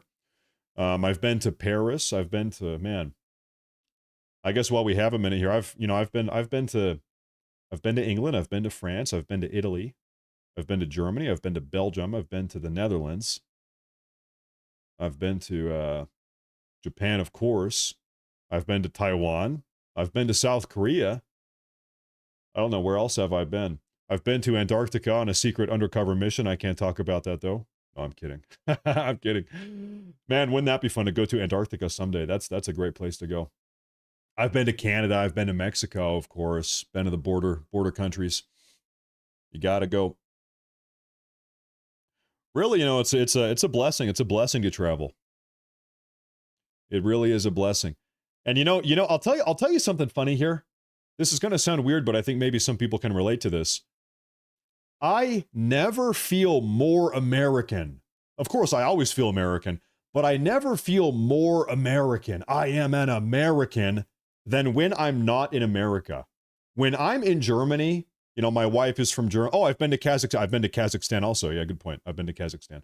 But when I'm in Kazakhstan, when I'm in Germany, I am reminded I am American. I am an American through and through, because now you're surrounded by people that are frankly not American. You're surrounded by Germans or Kazakhstanis or whatever, by Japanese people. I never feel more I am an American more than when I'm actually out of the country. Does that make sense? It's kind of a little reminder, you know? In the US, everybody's like, yeah, we're all American. But you go to England, not everybody is American. Imagine that. Imagine that. And of course, it is true, you know, here in the United States of America, we have a very big country. There's a lot to see here in this country. We've got a lot of different places. People say American culture. I say, which one, man? We have 20, 30, 40, 50 different cultures here in America. You know what blows my mind is some people say America has no culture. America, there is no culture in America. What, have you ever even been here? Listen, the only people that say America has no culture are foreigners that have never been here. They've never even been to America. Or it's liberals that live in their city and they've never left the city and they've never left the country. It's people that have never left whatever American city they live in, or it's people that have never been here in the first place. How in the hell can you say America has got no culture? Are you out of your mind? You know, we do it different. We've got our own things over here. We do. America is a very unique country. In fact, I'll tell you what, America has so much culture. I don't know if you've noticed this. America has so much culture, almost every other country in the world has copied our culture. Have you noticed that? America does something, we set the pace, they copy us. And then they say America has no culture. It's like, listen, you copied American culture. You have, listen, we exported it to you, you imported it, and now you're doing it the way we do it, or you're trying at least. Oftentimes they're trying, maybe they're not doing so good, but oftentimes that is the case. We are exporting our culture all over the place. Fox Now just went live. Well, listen, we are tuning into the official White House news feed. We also have the Associated Press live right now. And we are on standby. The official White House YouTube channel went live 9 minutes ago. 9 minutes ago. And so, really any second this is going to be happening. Now, of course, we are 61 minutes, to be exact, behind schedule. But you know what? It's a Thursday morning. We're living on Trump time. Trump is not living on our time. We are living on Trump time. And sometimes that, ladies and gentlemen, is just the way that it goes. But now we have the confirmation. Now we know for a fact. Now, little bit of a reminder here. If you are tuning in either on Rumble or on YouTube, we have all over 11,000 people. Make sure to hit the like button and subscribe. The way that the algorithms work on Rumble and YouTube, if you guys like and subscribe, it really does help a ton. YouTube says, oh, wow, people are liking the broadcast. I'll do it right here. Like, subscribe, the official White House page. YouTube says, oh, wow, people are liking the show. Man, okay, I'm going to keep on putting this out there. So, hey, liking really does help. Make sure to like, make sure to subscribe. It really is. It's a very good way to help. It's a free way to help. While we have a second here also, I'm very bad at doing this. I need to do this much more. If you guys are on X or on Twitter, make sure to drop a follow on Twitter. That helps a lot. All the updates, breaking news, that really is a place to be. If a stream is going to be early or late or new video, broadcast, whatever, that's where all the news gets posted first and foremost over on the Twitter page. So make sure to drop a follow there. And I appreciate that. And I'll appreciate it. Thank you very much. Thank you very much. Now, I see Michael Espras. He says, if you go to Greece, Matt, visit the islands, you'll love it. Oh, Michael, I've got a whole plan. I need to go to Athens. I want to go to Delphi. I would like to go to the island of Delos.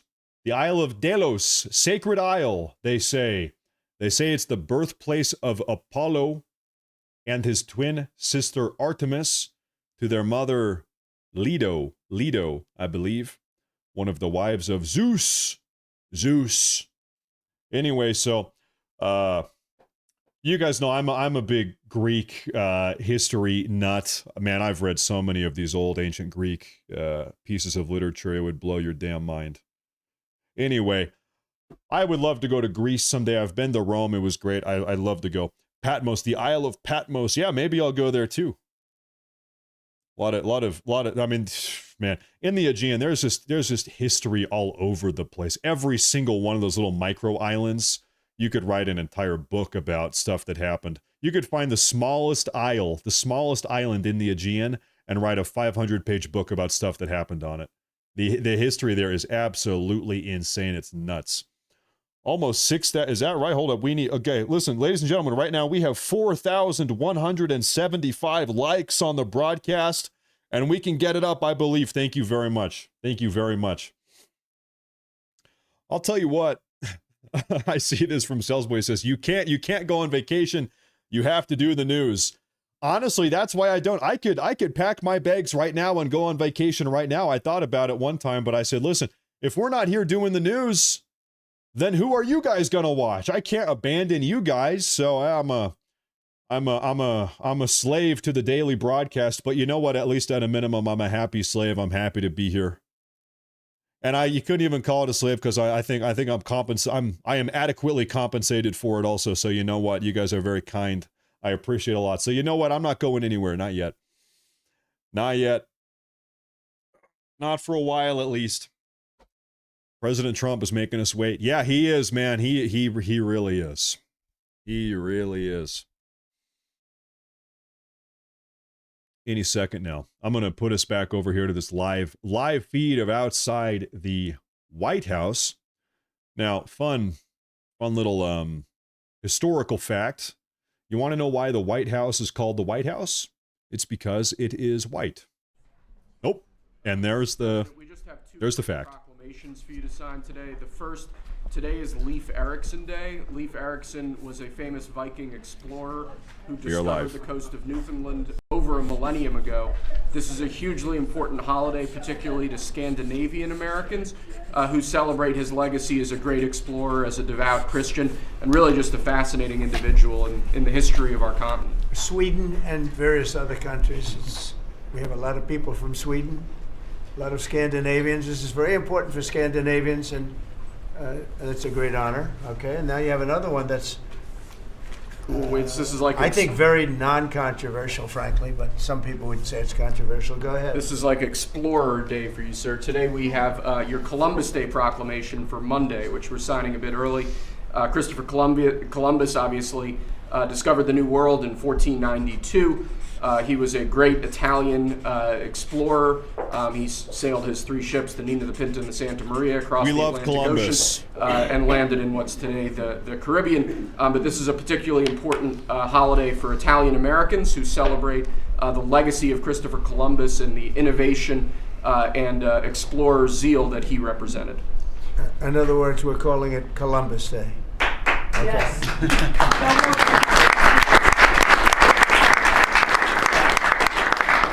That was the press that broke out in applause.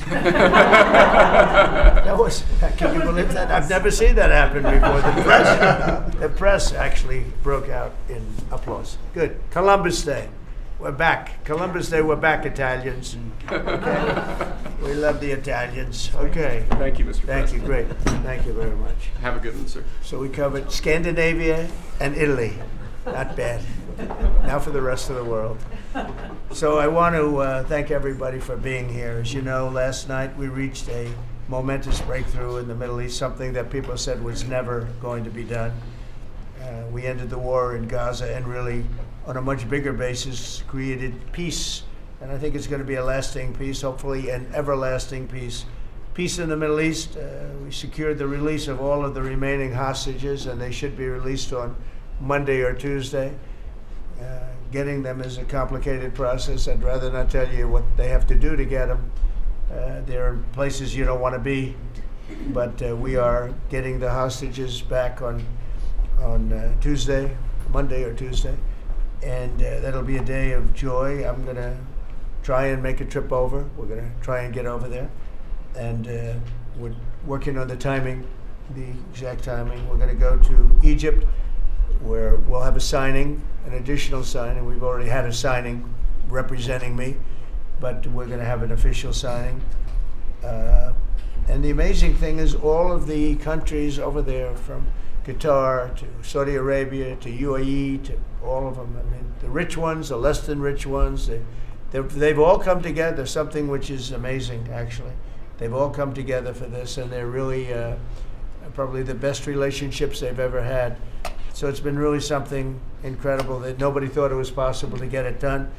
And very importantly, the hostages are coming back. As you know, they consider them hostages. They talk about them as hostages, but there are approximately 28 dead people, mostly young, mostly men, but and boys. I mean, boys. The one woman talked about her baby. Her baby's 25 years old, but you know, to her it's her baby, and we're bringing them home. We're getting everything, and to those parents, the the dead young man is just as important, as though this person were alive. It's amazing. I've never seen anything quite like it. I've been very much involved. I've never seen anything quite like it. But it's really peace in the Middle East. And you remember October 7th was terrible, but also from the Hamas standpoint, they probably lost 70,000 people. That's big retribution. That's big retribution. But at some point, that whole thing has to stop, and we're going to see to it. Gaza is going to be slowly redone. You have tremendous wealth in that part of the world by certain countries, and just a small part of that, what they make will do wonders for Gaza. And I think you're going to see some tremendous countries stepping up and putting up a lot of money and taking care of things. But there's tremendous spirit like I haven't seen. And even the news, I won't call it fake news for this purpose, because they really were very fair today, I must tell you, in all cases. But they covered it very well. They covered it very fairly. Everybody loves it, everybody. People that were never giving us a fair shake, frankly, they can't even believe it. They're so, they're amazed by it. A lot of people are. But it was just everything came together. I think the attack was very important on Iran, because let's say that didn't happen, they'd probably by now have a nuclear weapon, numerous nuclear weapons, and therefore, even if we signed a deal, there'd be a big dark cloud over it, and it wouldn't be the same thing. So Iran's different, but Iran wants to work on peace now. They've informed us, and they've acknowledged that they're totally in favor of this deal. They think it's a great thing. So we appreciate that, and we'll work with Iran. As you know, we have major sanctions on Iran and lots of other things. We'd like to see them be able to rebuild their country too, but they can't have a nuclear weapon. So I want to express my tremendous gratitude to the leaders of Qatar, Egypt, and Turkey for helping us reach this incredible day and for being there. They were there with us all the way. And of course, as you know, Saudi Arabia and Jordan and so many. I will tell you, President Erdogan was personally involved in dealing with Hamas and some of the others. He's been great. They've all been really amazing. Indonesia's been amazing. Indonesia's been fantastic. Really? The whole world has come together for this. People that didn't get along, people that didn't like each other, neighboring countries that frankly didn't like each other, but now it's just this moment in time. So we look forward to welcoming the hostages, like you can't believe, home to their families, and that'll take place early next week. We hope Monday or Tuesday.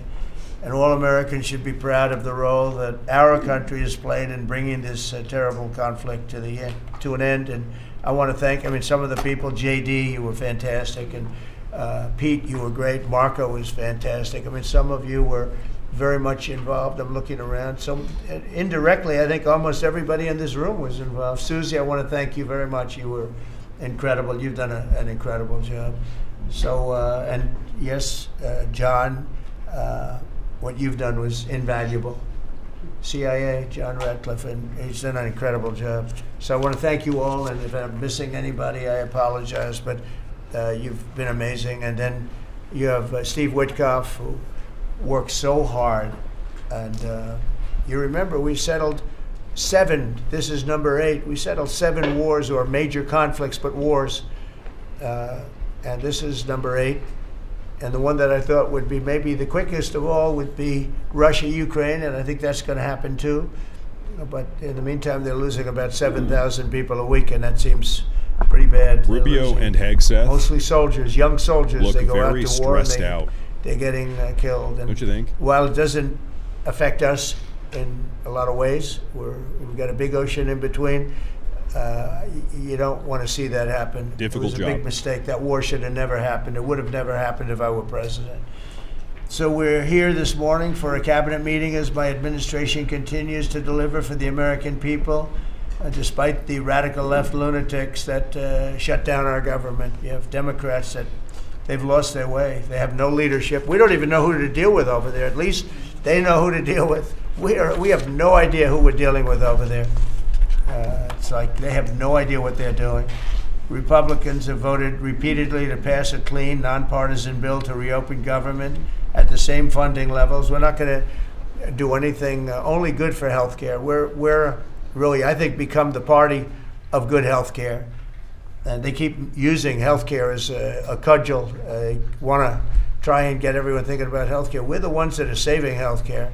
In fact, one of the things we're doing is we're going to be reducing the cost of medicines by 100%, 200, 300, 500%, and even more than that, because as you know, we're in the process of favored nations right now. We've exercised a clause because we were subsidizing the entire world. The entire world pays a fraction of what the United States has been paying. And we've already, numerous Pfizer and other companies have already signed. And other countries are a bigger problem because they've been getting a subsidized rate. We've been paying for years. This has gone on for 30 years. We've been reducing the rate of drugs for other countries because we've been paying much more than we're supposed to. And they used all sorts of ideas like research and development. I said, what about Germany? What about these other countries? Aren't they paying? No, we have to pay research and development. It was all nonsense, and I couldn't listen to it anymore. So it's a very radical, big, tough shift. Very tough. We got a lot of things going on there. But, you know, and you probably heard me say this in my first term, I think it was my third year, we reduced drugs from the beginning of the year to the end of the year. And I was so proud of it. I actually had a news conference to announce it, and it was 1/8 of 1%. Think of that, which is barely a reduction. But it's the first time in 28 years that there was a reduction in drug prices for the year. So from the beginning to the end, it was 1/8 of 1%. And I was so proud of myself. I did something that nobody else could do. But when I started to think about it, I said, doesn't make sense. And then I'm starting to look at numbers where a pill or a treatment or some pharmaceutical product is selling in Europe for 10% of what we pay for in New York City or in any one of our places and cities, states. And then I see people leaving for other countries to go buy their pharmaceuticals, where they make journeys to various other countries, including Europe, where they got the best bargains of all. And I put an end to it. It's over. And now we're, in major, I guess, disputes, but we're winning the disputes by a lot. With the countries, a couple of countries said, we won't do this.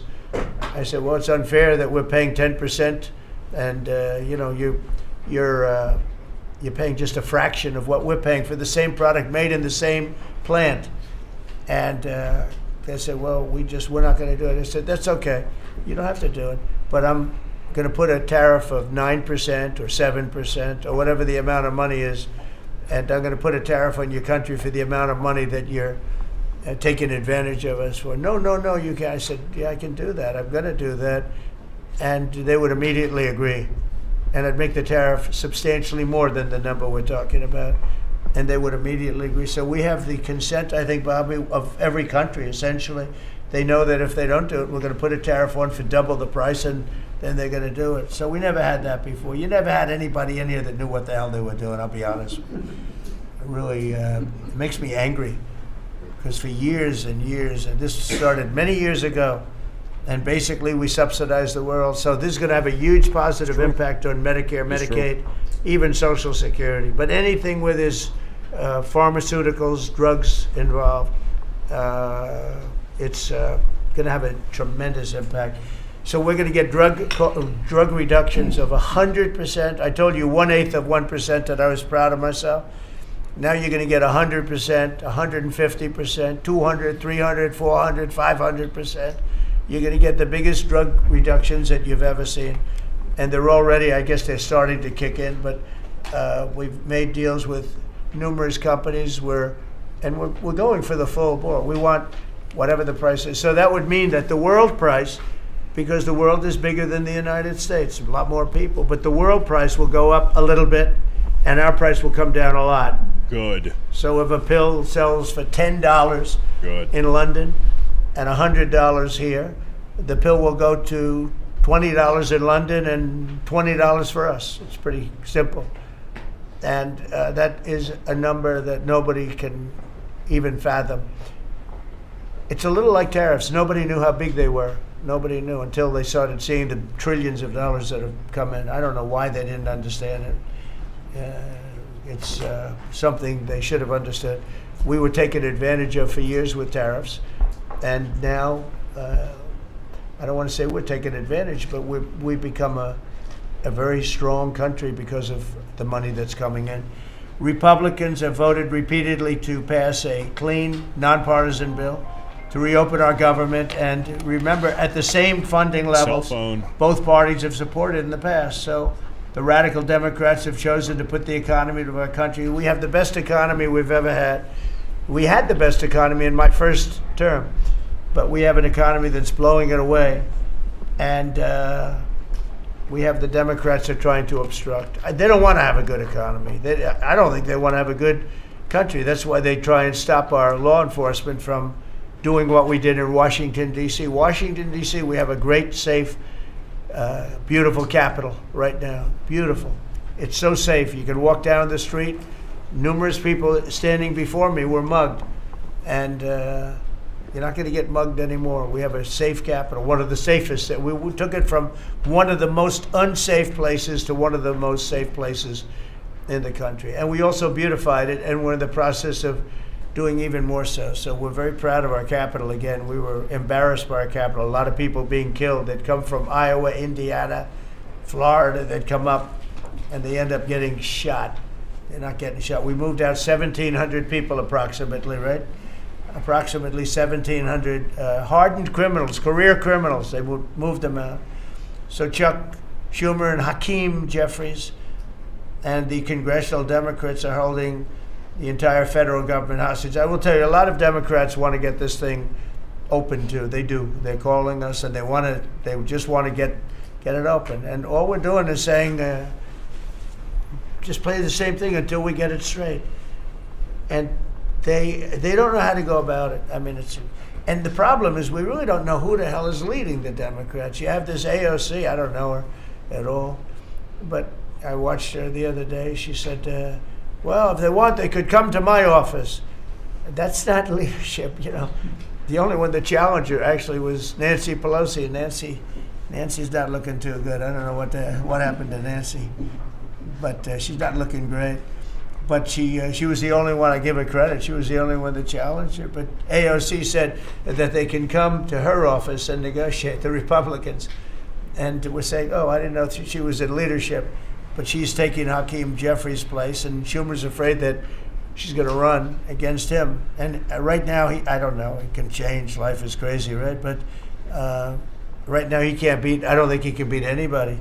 So he'll lose in a primary. I would say he'll retire before he loses in a primary. So I think Schumer's going to retire because he can't beat anybody. His polls are so bad. Meanwhile, the Democrat shutdown is causing pain and suffering for hardworking Americans, including our military, our air traffic controllers, and impoverished mothers, people with young children, people that have to live not the greatest of lives.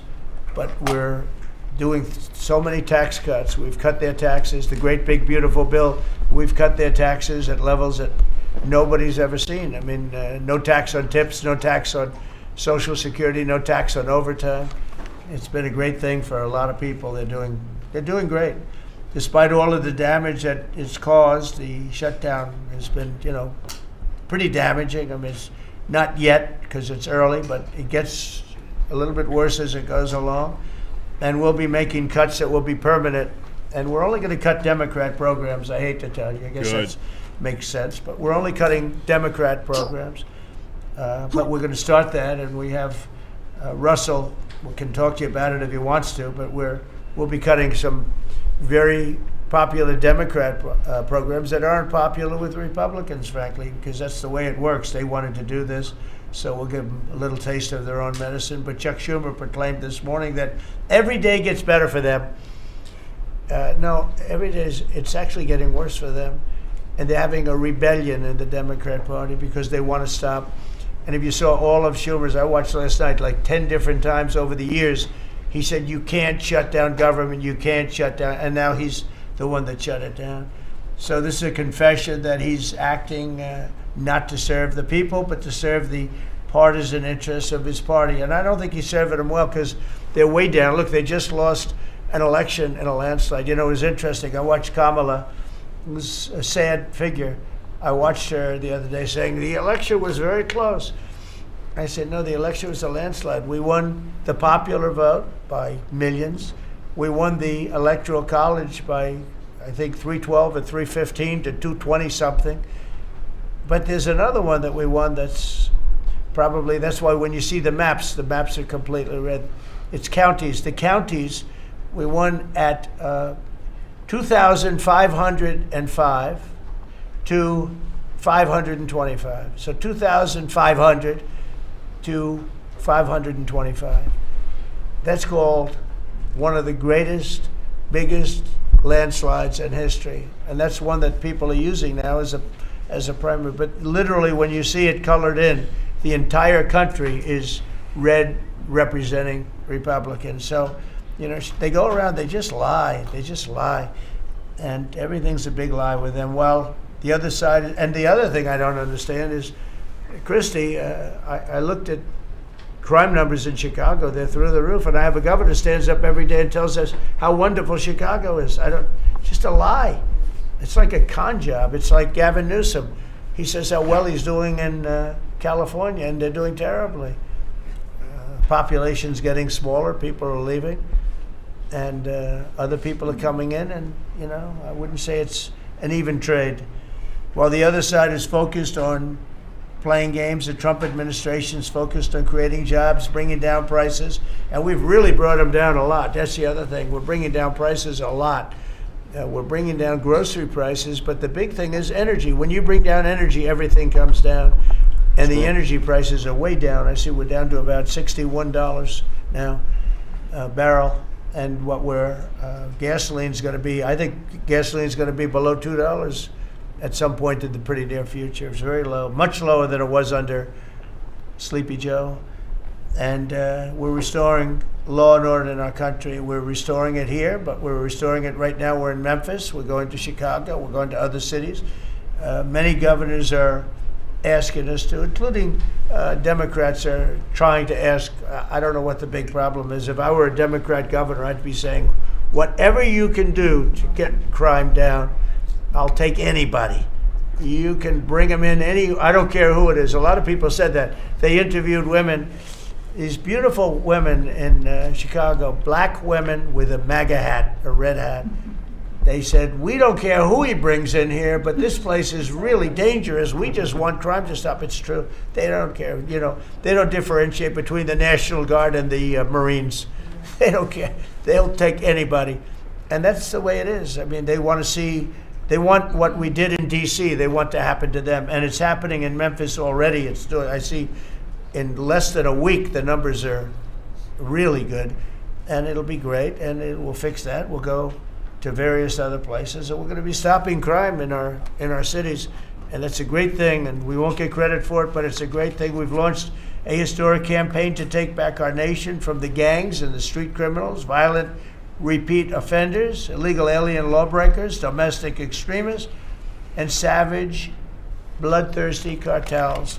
And very little, by the way, is coming in by water, in case you haven't known. The drugs aren't coming in by water. In fact, we can't even find any boats in the water anymore. We had boats, we were like a subway train loaded up with drugs. Every single boat that you see getting taken out kills 25,000 Americans. Think of that. Because it's pretty tough stuff, but it kills 25,000 Americans. So when you hear that, it's no longer tough. But here in Washington, we've deployed federal law enforcement and National Guard to restore public safety, and we're working to replicate that in numerous places all over the country. And we have a very powerful military. We have a very powerful National Guard. I want to thank the governor of Texas, who has been, as usual, great. Governor Abbott, he gave us 400 troops without even a question. And we have other governors likewise doing what has to be done, because they know we have to confront crime. We're directly confronting the sinister threat of left-wing domestic terrorism and violence, including the terrorist group Antifa. You saw that yesterday. We had a news conference. Antifa's out of control in Portland and other places, but mostly Portland in the case of Antifa. And we had people that were really badly affected by them. It was terrible. So one of those things, but we're knocking the hell out of them. And we're looking for the people that are funding them, and those people are going to be just as guilty as the people that smack people over the head with a baseball bat. Thank God. And I'd like now to ask Attorney General Bondi and Secretary Noem to discuss this a little bit and tell where we are. And then we'll go around the room. We'll go quickly. We're going to go quickly if we can, because we have a lot of things to do. Insurrection Act. I won't be spending that Bring much it time forth. because I'll be leaving fairly soon for the Middle East. And I'm very honored to be involved with that, I'll tell you. It's a great thing for our country. People are so happy about it. I've never experienced anything quite like it. I've never seen such universal praise for being able to do something. No, it's something that nobody thought was possible, and we're going to end up having peace in the Middle East. Who would have thought? So, Pam, could you start, and then Christy, please. Sure, President Trump, and despite the Democrat shutdown of our government, our law enforcement officers are out there working without paychecks, round the clock, to keep and make America safe. Secretary Hegseth and I were recently in Memphis. We had 1,100 law enforcement officers in one room with us. The Memphis PD, they were the happiest to see us, don't you think, Secretary Hegseth, of anyone. We had ATF, DEA, FBI, U.S. Marshals. I'm not sure if our park police were there. We had Treasury, Secretary Bessent, and of course we had Secretary Noem's Homeland Security, all working together with the Guard. They were so happy to have us there. We've been making arrests left and right. So far, we made 562 arrests and seized 144 illegal guns just in the short time we've been in Memphis. And many of these people are career criminals. And when you take them out of a place, your crime rate just goes down. These people commit crimes every single day. They're sick. And we're taking them out. In some cases, we're bringing them back to their countries where Biden allowed, with the stupid open borders that we had in our country, to come in. But they're being brought back to other places, or they're being put in jail, but they're career criminals. President Trump, last night alone, we made 91 arrests, 19 firearms off the streets, and one was a warrant for a homicide, and 4 sex offenders who had active warrants. One was a sex offender on a child. Everything we did in Memphis was worth it, in my opinion, for that one arrest. Think about that. We got a child rapist off the streets, but yet we've made 562 arrests and still going strong in Memphis. Wow. Just what we did in D.C. But it's because it's all of us. It's a team working for you to make America safe, all together, around the clock. Thank you very much. Thank you, Pam. Thank You're doing you, a great President job. Trump. And it's amazing that we're not getting cooperation from Democrats. It's like, it's a new issue. You know, we have all the old issues of the wall and the border and all of the things, men playing in women's sports, they still want that, transgender for everybody. All these issues are so crazy, but we have a new one. It's called crime. We stop crime, and they allow crime. They want crime. It doesn't make sense. I think it's as ridiculous as the other things that we talk about all the time. But I've added it onto our list, a 5-letter word called crime. We stop it, and they actually incite it. It's crazy. You would think they'd want them. You'd think they'd want Christy and Pam and all of the people. If we needed the military, Pete will be there. We've got a massive military. We have the best numbers we've ever had for recruitment. We have a lot of people now. We have people that can't get into them. In a great economy, they want to be soldiers again. A year ago, they didn't want to even think about it. Same thing as with police and firemen, everything. They want to join. They're proud of our country again. Christy, go ahead, please. Well, sir, thank you for your leadership and for deploying all of government to help us keep our country safe. You have talked extensively about how threatened our ICE officers are, but all of our law enforcement out there.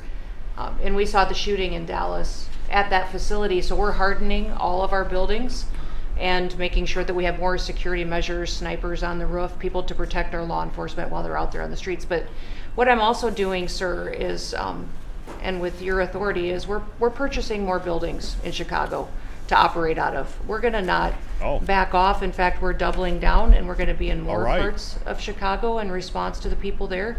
And then I was there a few days ago and looked at some facilities that we can deploy more law enforcement out of, because what they're trying to do with these riots and violence is distract us and keep us from going after those murderers and rapists that are out on the streets. And then I was in Portland, went out and back on Tuesday and met with the governor, met with the mayor, met with the chief of police and the superintendent of the highway patrol. They're all lying and disingenuous and dishonest people. Because as soon as you leave the room, then they make the exact opposite response. So we're looking at new facilities to purchase. They're in Portland too, and we're going to double down. And I told them if they didn't meet our demands for safety and security on the streets and work with us, then we were going to bring in more federal law enforcement. So I want to thank Pete and the Department of War for all their help. They've been fantastic, but while we fight litigation and work with Pam on that, we're going to send more of our resources and men and women out there to keep everybody safe. So no worries. What we see in DC and what we see in Memphis for benefits for people in the safety and security, we'll see that in Chicago and Portland. The numbers in Memphis, it's only a week, but the numbers have been amazing, I understand. That's exactly right. The crime numbers are way down. Fantastic, and it shows what a partnership can be between local law enforcement and the federal government. And if we have to do it the hard way in Portland and Chicago, we will. But the people demand the safety. My lawyers are in court right now as we speak for you, arguing in Chicago and Portland to keep them safe, to bring in the guard. The government doesn't want it there, but we do. We're going to keep their citizens safe. Bring them in. People want it. I don't understand the politics of it. I don't Yes, we understand do. why Pritzker is trying to protect people that are really bad They're people. more scared of the anarchists that are on the street and the politics of it than they are of doing the right thing. I think they're afraid. Yeah, I think they're threatened. They don't tell us, but I think Pritzker's threatened by people. There's no other reason that this could be possible, that they don't want to have a safe Chicago. And we can solve the problem very quickly. And we're doing that anyway, regardless of if he doesn't want it or if he does want it, we're doing it anyway. So make sure. I asked the mayor that himself. He said that Portland was perfectly safe, a beautiful city, no problems. And I said, well, why did you clear the streets for me today then and build out a 4-block radius to make sure I could get in and out of here? And these people on the street screaming death to ICE. There's graffiti that says Molotovs melt ice. We have the guillotines. We're going to use them. The things that Almost different. It's like anarchists. It is. It really is. It's really different than a lot of the others. This is a sick situation, but those are anarchists. Those are people that want to overthrow government. They're really degenerates. And we're finding out who is supplying all of those beautiful signs and everything else. Well, Scott's been fantastic. His team finding the financial networks is great. That's what gives everybody. Scott will do that. That's easy for Scott. Right? We got a great team, sir. That's good. How about we go to Marco? You can talk a little bit about what's going on, and well, go ahead. Yeah, Mr. President. I don't know if one day perhaps the entire story will be told about the events of yesterday, but suffice it to say, it's not an exaggeration that none of it would have been possible without the President of the United States being involved.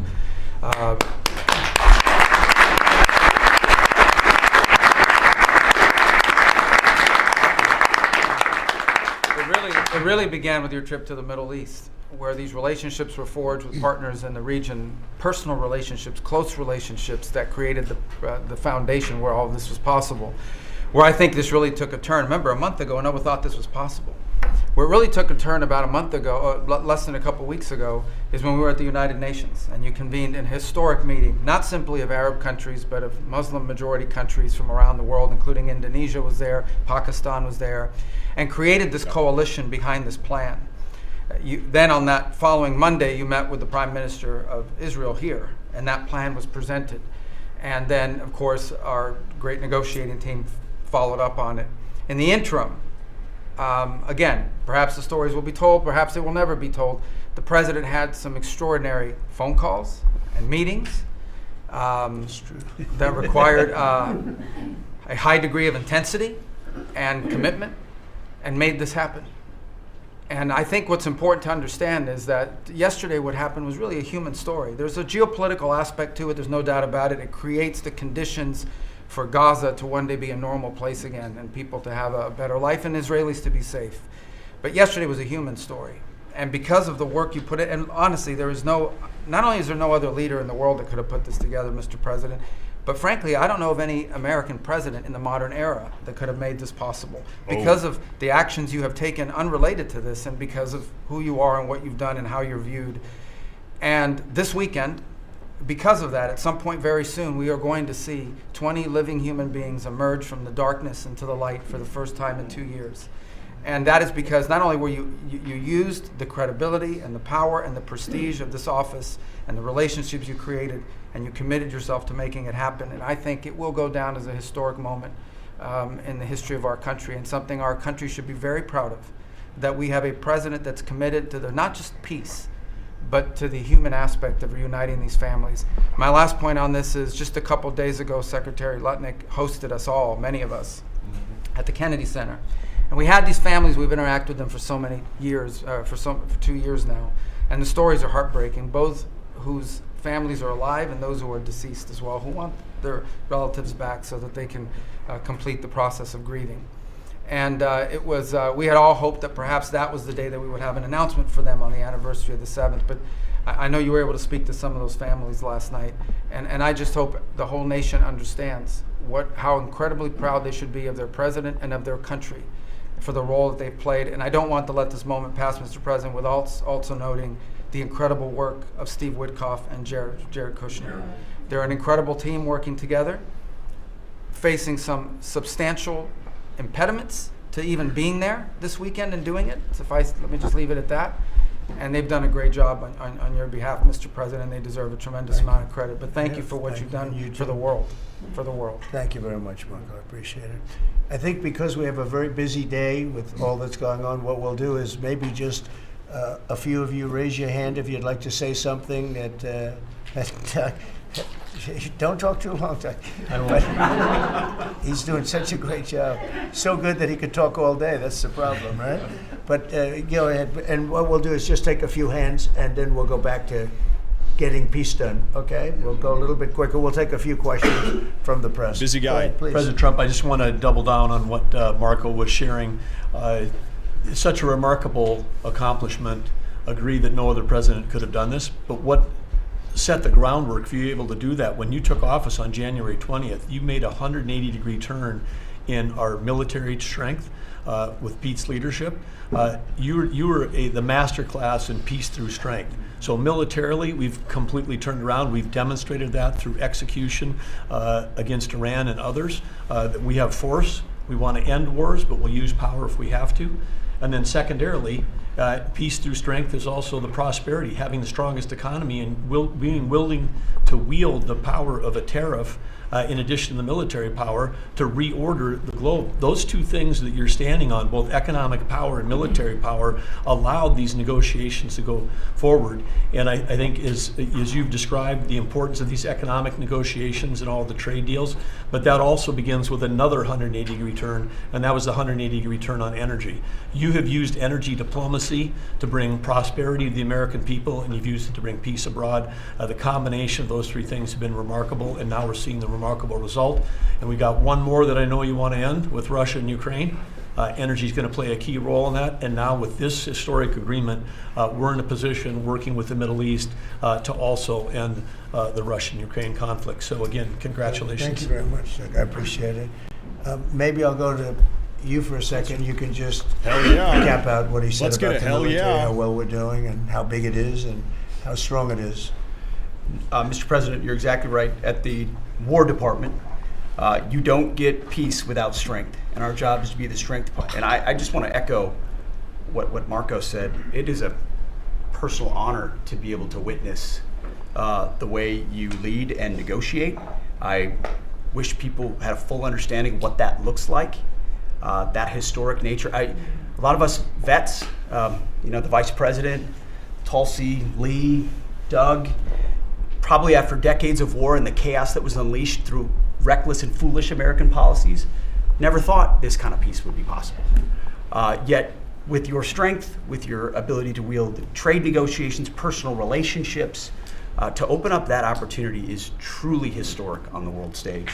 And it creates a whole number of other cascading effects. And watching Marco and the Vice President and Steve and Jared, the CIA Director, everybody come together to make it happen. You've formed a phenomenal team, Mr. President. And at the War Department, our job is to make sure if and when there's question about American commitment, the whole world knows we've got the biggest, strongest, most lethal, and most ready War Department in the world, which is true, which is why we saw record recruitment in 2025, Mr. President.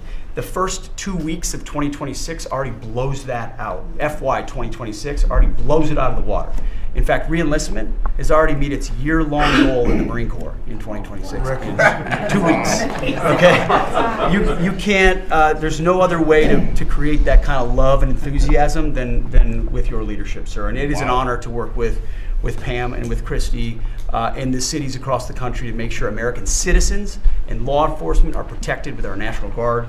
But that's a core mission. And last thing, Mr. President, on the southwest border, the first group that rotated in to lock down that border to 0 crossings is now rotating out, and with a new border medal, the Southwest Border Medal, or it's actually called the Mexican Border Medal, revived from 1918, that will be pinning on their chest. So thank you for renaming the department, and we're trying to live up to it every day. So thank you, sir. I mean, think of this. We have record numbers of recruitment. 1 year ago, there were stories, front page stories, that we couldn't get anybody to join the Army, Navy, Air Force, Marines, Coast Guard. My beautiful, I call it our beautiful Space Force. I love our Space Force. It's turned out to be very important. But we couldn't get anybody to join. Nobody wanted to join, including our police and fire. They didn't want to join anything. Recruitment was embarrassed, so we couldn't get anybody. And now we're brimming. Now it's, and they're getting in based on merit now. A soldier's a soldier. They come in now based on merit, not based on woke stuff that anybody can qualify. You have to qualify for jobs. You have to qualify for certain types of jobs. And it's amazing. So we were embarrassed a year ago. Think of it, a little bit more than a year ago. I think it stopped on November 5th. I think it really started, this all started on November 5th, the election day. But now everybody wants to be in. We have an overabundance, and maybe we should raise it a little bit. I don't know. I like that idea, sir. But we could raise it. But we have so many people want to join, and they're proud of our country again.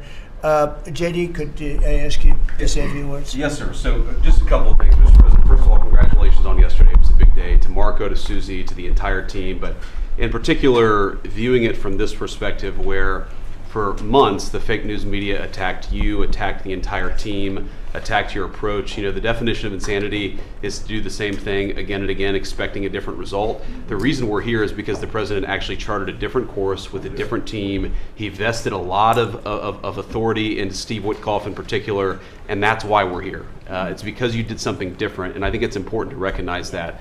I also think the president, Marco mentioned the president's personal touch being a big part of this.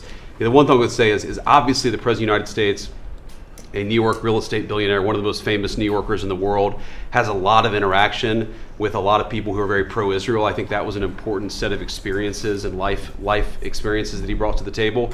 He also, of course, knew one of the most famous Palestinians in the world, Chuck Schumer. And I think without that background of knowledge, it would have been impossible to get us to this moment. Second thing I want to say, just on Chuck Schumer, the president mentioned this, that Chuck Schumer said this has been very good for us this morning about the shutdown. One of the things that we talked about before all the media came in, and that all of us are going to work on for the rest of the day, we've been working on for days, is how to make the shutdown as painless as possible on the American people. So while Chuck Schumer brags about this being good, and I think the president is right, it's not good for him politically as much as he might think that it is. It's causing real consequences for the American people. There's a low-income food program, the WIC program, that my mom actually used when I was a baby. That program is about to be underfunded, and it's about to get cut off because Chuck Schumer won't open the government. We have troops. The Secretary of War mentioned how well we're doing on recruitment.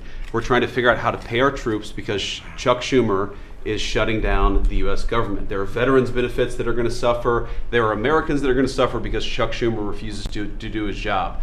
So while we're all celebrating this incredible success that we've had on the world stage, the country could be doing so much better if Chuck Schumer did his job and opened the government. Every single Republican, except for Rand Paul, has voted to open the government. A few moderate Democrats, to their credit, have voted with us to open the government. We just need 5 more Democrats to come to their senses and let the people's government serve the American people. I hope that they'll do that. Thank you very much. Sir. Chris, please. Yeah, to follow up on that point, Mr. President, the Democrat or Schumer shutdown did not begin 8 or 9 days ago. It began 8 or 9 months ago with your inauguration. For the first time in American history, every Senate confirmed appointee who were our deputies to run our department, every one of them has been filibustered. One of the critical parts of my department is the National Nuclear Security Administration. It maintains, manufactures our nuclear weapons and our engines for nuclear submarines and nuclear aircraft carriers. We are a key supplier to Secretary of War Pete Hegseth. They filibustered, the Democrats filibustered the leader, the administrator of the National Nuclear Security Administration, would not let him come into my department until the Republicans 2 weeks ago changed the Senate rules so they could confirm him and we could have a leader. That's They insane. filibustered the leadership, now they're filibustering the funding. In the next 6-7 days, we're going to run out of funding, and the retooling of our nuclear stockpile, the ultimate guarantor of our sovereignty, is going to be underfunded, and we're going to have to slow down and creep to a crawl these efforts. Just incredibly irresponsible for Schumer to worry about his own reelection and not the 340 million Americans that count on the efforts of our military and all of our departments. It's truly offensive, and we need to bring it to an end as soon as possible. Let's open the government back up. And you're doing a great job. Thank you very much. That's Bobby, insane. did you want to say something? You got a lot of things happening. A lot of very positive things, actually. Mr. President, I'm glad you're getting bipartisan accolades on the Mideast peace agreement. You should also get bipartisan accolades on the MFN agreement. It is a historic agreement that's going to benefit every hardworking American. It's going to lower the price of drugs for every American. By the time this administration is over, we will have 95% of the drugs in this country will be the lowest price in the world. It immediately begins to affect Medicaid, Medicare, Social Security, the other government programs. I remember when I went through the confirmation process, and the principal preoccupation of the Democrats during that process was whether I would continue the IRA negotiations on drugs. The Democrats negotiated 10 drugs. I'm supposed to negotiate every year 15. The 10 that they negotiated, they claimed to get a 22% reduction, but it was a lie. It was 22% under the list price, which was actually higher than the price we were getting.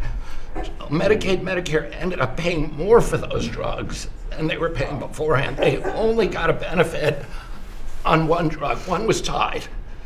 8 of them were lower. So they should be applauding what we're doing now. We're doing something that every administration, Democrat and Republican, has been saying that it was going to do for decades, and you got it done because you understood the power of the tariffs, that we had leverage over these companies. And you did it in a way which you asked us to do, to negotiate in a way that was not going to stifle innovation, that was going to make sure that those companies could bring their production home, and they are doing that. And it was a profound success. It will affect every American for 100 years. And you should be getting bipartisan accolades on that. I'll say one other thing about Tylenol, only because of this. This morning before I came in here, somebody showed me a TikTok video of a pregnant woman, 8 months pregnant. She is an associate professor at the Columbia Medical School. And she is saying F Trump and gobbling Tylenol with her baby in her placenta. And the level of Trump derangement syndrome has now left political landscapes, and it is now in the realm of pathology. And a mother could overwhelm millions of years of maternal instinct to put her baby at risk. And all you have to do is look at the studies which you and I talked about. It's not dispositive that cause autism, but it is so suggestive that anybody who takes this stuff during pregnancy, unless they have to, is irresponsible.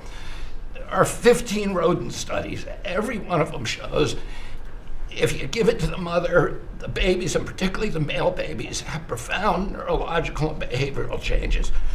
There is a study from Johns Hopkins on cord blood where they divided women into 3 categories: those who had the least acetaminophen in their cord blood, and those who had the most. The ones with the most had 3.6 times the rate of autism in their children. The middle category had 2.2 times, so it's a dose-related response. And there are dozens of studies that show the countries that use the most have the highest level of autism. Cuba has the lowest level in the world of acetaminophen use, and it has the lowest autism rate in the world. So this is not dispositive. It is not proof. We're doing the studies to make the proof. But in the meantime, the precautionary principle should apply. And any mother who is taking this stuff during pregnancy just to get back at Donald Trump is doing something that is pathological. And we're seeing that across the board. I got a lot of other stuff to talk about, but I know we got a short time here. But thank you, Mr. President. You're making our country healthier again. Thank you, Bobby. Could you just say, for the record, state what the autism was, let's say, 20 years ago and what it is today? In 1970, the largest epidemiological study in history was performed. 900,000 kids were looked at. They were looking for autism in Wisconsin children. They looked at every child in Wisconsin who was 8 years old. They found an autism rate of 0.7 per 10,000. So almost close to 1 in 20,000, less than 1 in 10,000. Today, the autism rates are nationally 1 in 31, but it's actually much worse than that because California, which has the best collection system, reports an autism rate of 1 in every 19 children, 1 in every 12.5 boys. This is a national security issue. There is nothing more important, and I'm grateful to you, Mr. President, because you know the flack that you take for even talking about this issue. You've shown courage and you've shown leadership, and I can't thank you enough for letting me do this work. Thank you. So think of that, 1 in 20,000, and now it's 1 in 12 for boys, 1 in 18, 19 for girls. So obviously there's something that's artificially, I think, induced, something, whether it's the vaccines in terms of these massive vaccines that are twice the size of a jar like that, of a glass of water like that, I mean, into a baby's body. And I've suggested get them in doses, get them in, maybe 20%, 30%, but smaller, not such a big. I think, that. Then we had certain recommendations, the MMR, take them separately. The measles is already separate now, and it works out much better, but there doesn't seem to be any impact if you take it separately. If you take it as a combination, it's not so great. And some other things, but I would say don't take Tylenol if you're pregnant, and when the baby is born, don't give it Tylenol. If you can avoid it at all, just don't give it Tylenol. I'll say really, this really, also. what do you have to lose? You really don't have much to lose. Yeah, go ahead.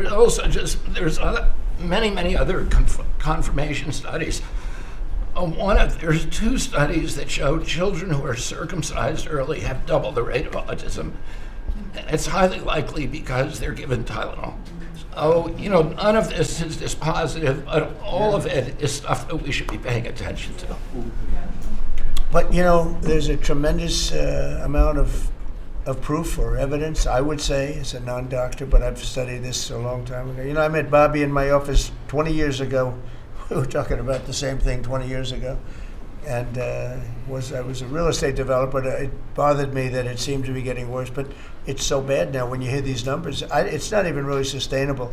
I don't know how people do it, but there is some very strong evidence on Tylenol. In fact, at one point, I guess the company gave a warning.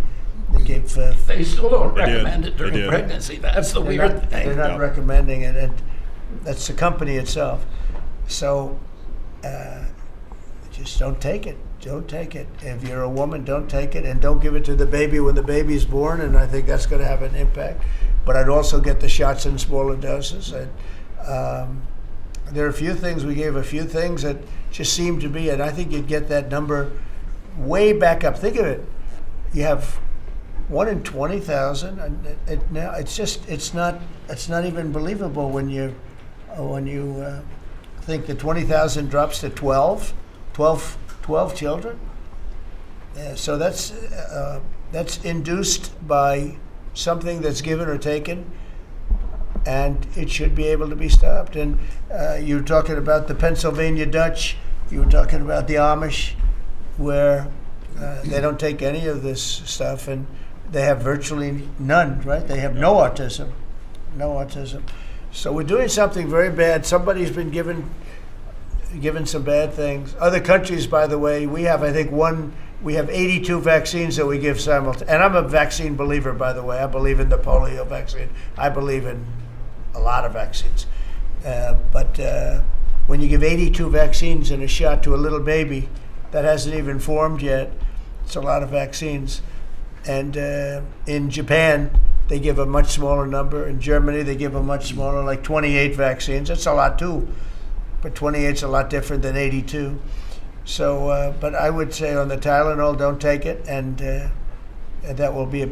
I think it's going to be a big factor. I think it'll be a very good result, and I hope we're going to be able to see that result in the not too distant future. Because certainly, people have heard us loud and clear. That's why I bring it up again. That's why I asked you to talk about it, because this is a horrible thing, and if you don't take it, I mean, you have to tough it through sometimes.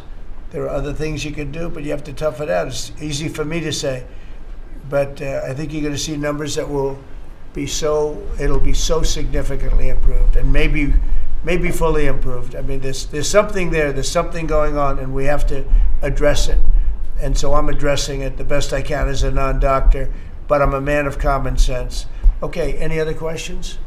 I'd like to comment on the report. please. Mr. President, a lot of people are calling to give you the Nobel Peace Prize after this peace deal that you managed to achieve in the Middle East. First of all, your opinion on that, and I was wondering about your trip to the Middle East, if you can tell us if you're considering to speak at the Knesset, at the Israeli parliament. Well, they asked me to speak at the Knesset, and I've agreed to. If they would like me to, I will do it. It's the first time a president has ever done that, so that makes it very interesting, right? Yeah. But yeah, so I will do it if they want me to. They have asked me to do that. Thank you. Families of hostages are out in the streets in Israel dancing and crying tears of joy. They're all dancing in the streets right now. They're dancing in the streets. They're so happy. Everybody's happy. They're dancing in the streets of Arab countries, Muslim countries. I've never seen anything like it. Everybody is happy.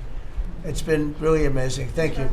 President Trump, on the international peacekeeping force that's going to deploy to Gaza soon, do you expect that Pakistan, Turkey, other countries to contribute forces? Has that become firmed up? And also on the shutdown, it seems like in the House there's a majority support for a temporary extension of the Obamacare subsidies, perhaps minus the funds for illegal immigrants. Is that how you see the deal to end the shutdown happening? Well, I see the deal just getting extended as we continue to talk, but we're willing to pay because we're paying. It's very simple. We're paying. The Democrats are the ones that caused this problem, and it's a big problem for them. And they have a lot of break in their ranks. But so I see that, I think that'll get worked out. But we want to get back before we do this. We don't want to have a gun held to our head. We don't like that, and the public doesn't like it either.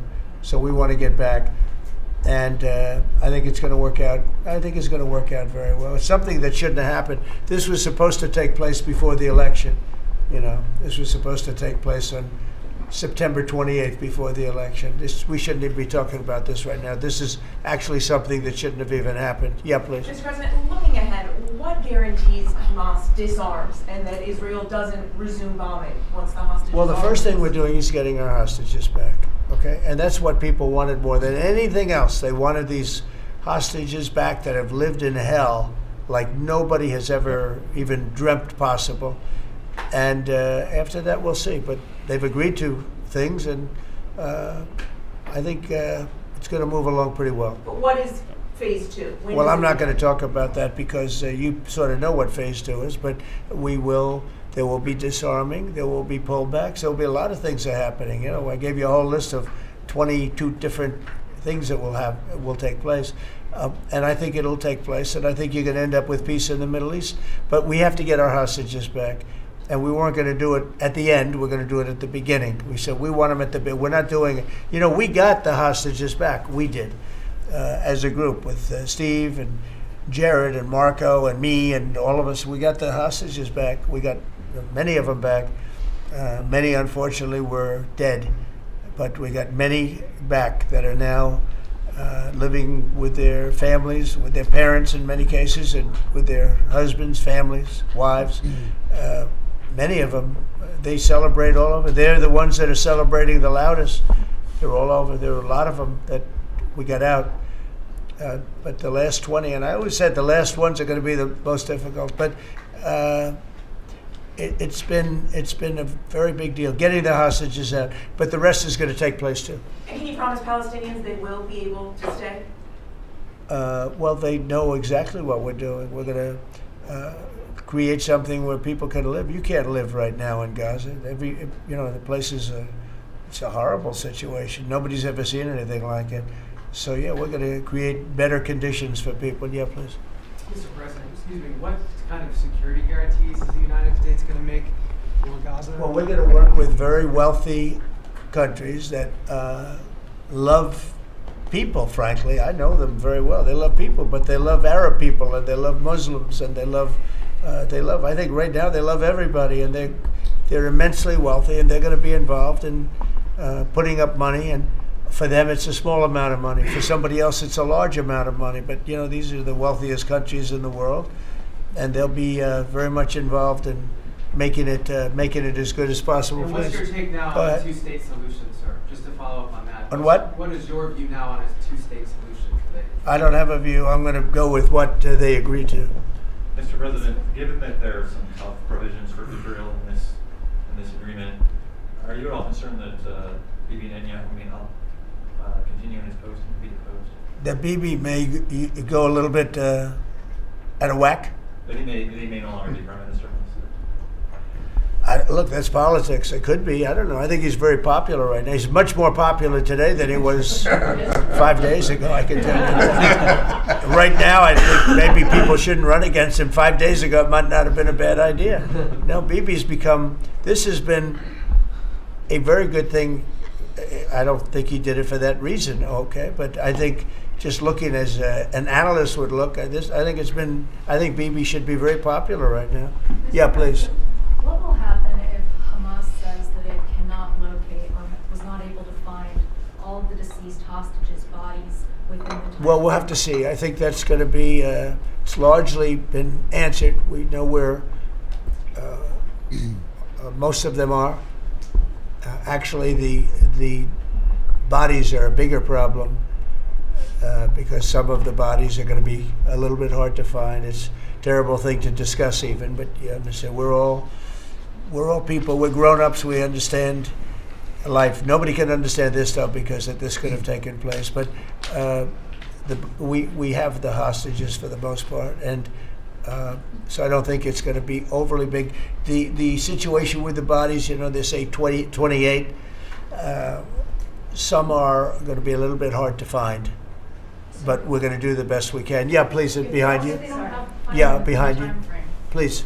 Thank you, sir. Regarding Jared Kushner's role in the negotiations, can you explain a little bit about why he came on at the last minute? And then in regards to the WIC program that the Vice President mentioned, do you know when the funding that you promised through the tariff revenue will actually go through to communities? Because there's reports that WIC providers are actually setting to close down today. Well, okay, let me just answer the Jared. So Jared's a very smart guy. He did the Abraham Accords. As some people say, the Abraham Accords, which I love the way that sounds. But he did the Abraham Accords. It was a great thing. 4 big countries joined. If I were president, if the election would have been a correct election, which it wasn't, you'd have every country in there. Maybe even Iran would have been in there, frankly. But you'd have every country in. Now, by the way, that's going to be filled up rather quickly. People want to join the Abraham Accords. And I put Jared there because he's a very smart person, and he knows the region, knows the people, knows a lot of the players. And the combination of him and Steve Witkoff and Marco and Cooper, who is, as I hear, has been fantastic, and others that were involved. JD was very much involved. I mean, we had a very smart group of people working. We had a lot of different players, different countries, and very diverse countries, very different from each other. They had certain things in common, but they had a lot of things, mostly things that were not at all common to their countries. So we had a very smart group of people. These are high IQ people. Okay, I talk about how many low IQ people we have in our government. We got some real low ones, but some shockingly low. But these are very high IQ people, and that's what we want. I like high IQ people. Yeah. Mr. President, thank you. Can I ask you about the China? You're meeting with President Xi. The Chinese have now set to put in new export controls on rare earth minerals, and they've stopped buying soybeans from the U.S. What do you hope to get out of that meeting now with President China? Well, we'll see. I mean, I just heard this a little while ago before we came in, so I haven't been briefed on it. The export. I mean, look, we have the ultimate export.